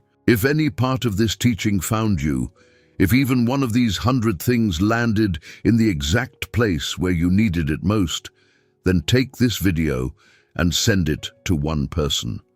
You already know who they are. Their face came to mind somewhere in the last few hours, the friend drowning quietly in worry, the family member locked for years in a grievance they cannot seem to put down, the person you love who is building without even knowing it, on sand. Send it to them. Not with a lecture, not with a sermon, not with a heavy word attached. Just send it simply with a note that says, "I thought of you while I was listening to this." That is all. A single share is a quiet and genuinely powerful act of love toward one soul. And you may never know this side of eternity what door it opens in them, what weight it lifts, what turning it begins. And if this teaching gave you something worth coming back to, then subscribe before you go, so the next one can find you when it comes. It costs nothing at all. It is a single tap of your thumb, and it simply keeps your seat here at the table for whatever comes next. And then, before you close this and step back into your life, leave a comment and tell me, which line, which verse, which one of these 100 words did you most need to hear today? Say it plainly and honestly, so that weeks from now, when some other weary soul scrolls past your comment in the middle of their own hard night, your words become the very thing they needed to hear too. And now, the blessing, spoken over you and no one else, right where you are at this exact hour, in whatever weight you carried into this moment. May the God who said, "Do not worry," lift the crushing weight of tomorrow off of your shoulders tonight and teach your heart, gently and patiently, to trust the Father who feeds the birds of the air and clothes the lilies of the field, and has never once, not for a single day of your life, forgotten your name. May the one who said, "Come to me, and I will give you rest," draw you out from under the grinding yoke of doing it all alone, and give you the rest that reaches all the way down to the place beneath the place where sleep can go. May the words of Jesus stop being heirlooms you admire behind glass and become instead the very foundation beneath your feet, so that when the rains fall and the floods rise and the winds beat against your house, and they will, for they come to every house, you will stand, because you did not only hear but built. May you turn at last, the one turn you have been avoiding for so long.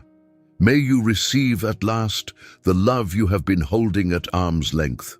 And may you walk out of this hour, not as one who heard 100 beautiful things and quietly set them all back down on the shelf, but as one who took the next real step off the shore and into the boat and found, waiting there, the one who had been standing just off the water all along, calling your name. He is still speaking. He always was.